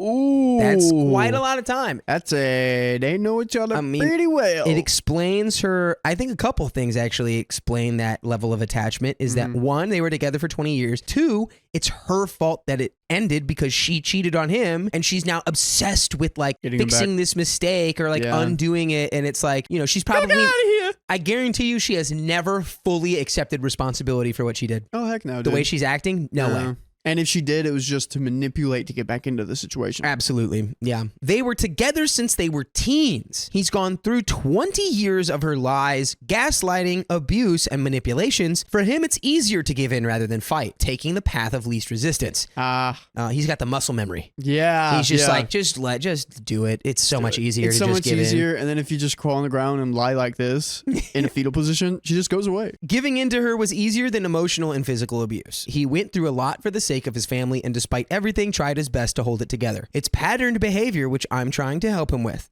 It's a process, and breaking the patterns isn't going to happen overnight. Everyone deserves a worthy and healthy love, and taking on someone that's been through the emotional/physical ringer is going to come with its share of hiccups and adjustments. This is an ongoing battle because of the kids. We are documenting everything. Good. Thank God. Yeah. We're recording calls, saving screenshots, all that good stuff. It's soul-crushing taking it and not giving it twice as hard back, however. As I stated, the cards are stacking more and more against her with each one of her outbursts. Not doing anything is hopefully going to show the courts how unhinged she is. As long as we don't engage in it ourselves, it goes more in our favor. Keep in mind there are children involved, and they are watching her go bonkers. Meanwhile, they're not seeing any craziness from Ben. Now, as I stated, Ben has years of her manipulation conditioning, and she is pretty good at trying to flip things around and make you look like you're the one who's the bad guy. He's still stuck on the inside looking out, where we're on the outside looking in, so we can see clearly the bigger picture. And this is where I am the a-hole, because I actually enjoy locking horns with her and showing her that her tactics don't work on me. And I get a little satisfaction in seeing her come apart and not getting her way. She's so used to having control over Ben, it's killing her that she's slowly losing that. I snatched the controller out of her hands and she's throwing a tantrum over it. And by the way, you don't have to throw a tantrum because you can just join us when we go live on YouTube, Facebook, and we're always live every weekday at 3 p.m. PST. So tap our profile and heck, join us. We just might be live right now. You never know. Never know. Go ahead and check. Ben will get where he needs to be one day at a time. Is he worth it? Yes. A faithful man that despite everything fought for his family? He went through heck, and I feel like he deserves a healthy, loving relationship. To me, this drama is all temporary, and hey, OP, you're right about that. Drama does not last forever. It's just one bad chapter in our book. Eventually, she will exhaust herself, and she'll either lose legally, or the kids hit that age, which is soon, where co-parenting isn't necessary anymore. Ben's figuring it out. He's got a long road of healing, and I'd rather support him over abandoning him. And that is the end of that story. And hey, support him maybe going to therapy. You're definitely there. You're a great support for him. You know, a professional setting. It could certainly help him work through some of the experiences he went through with his ex-wife, who was a crazy manipulator. Isn't that right? Dude, agreed. But that's the end of this stream. that Thank is you the for end. That's the joining end. us. We love you so much. But We if you love you. us, make sure to subscribe. We love you And see you tomorrow.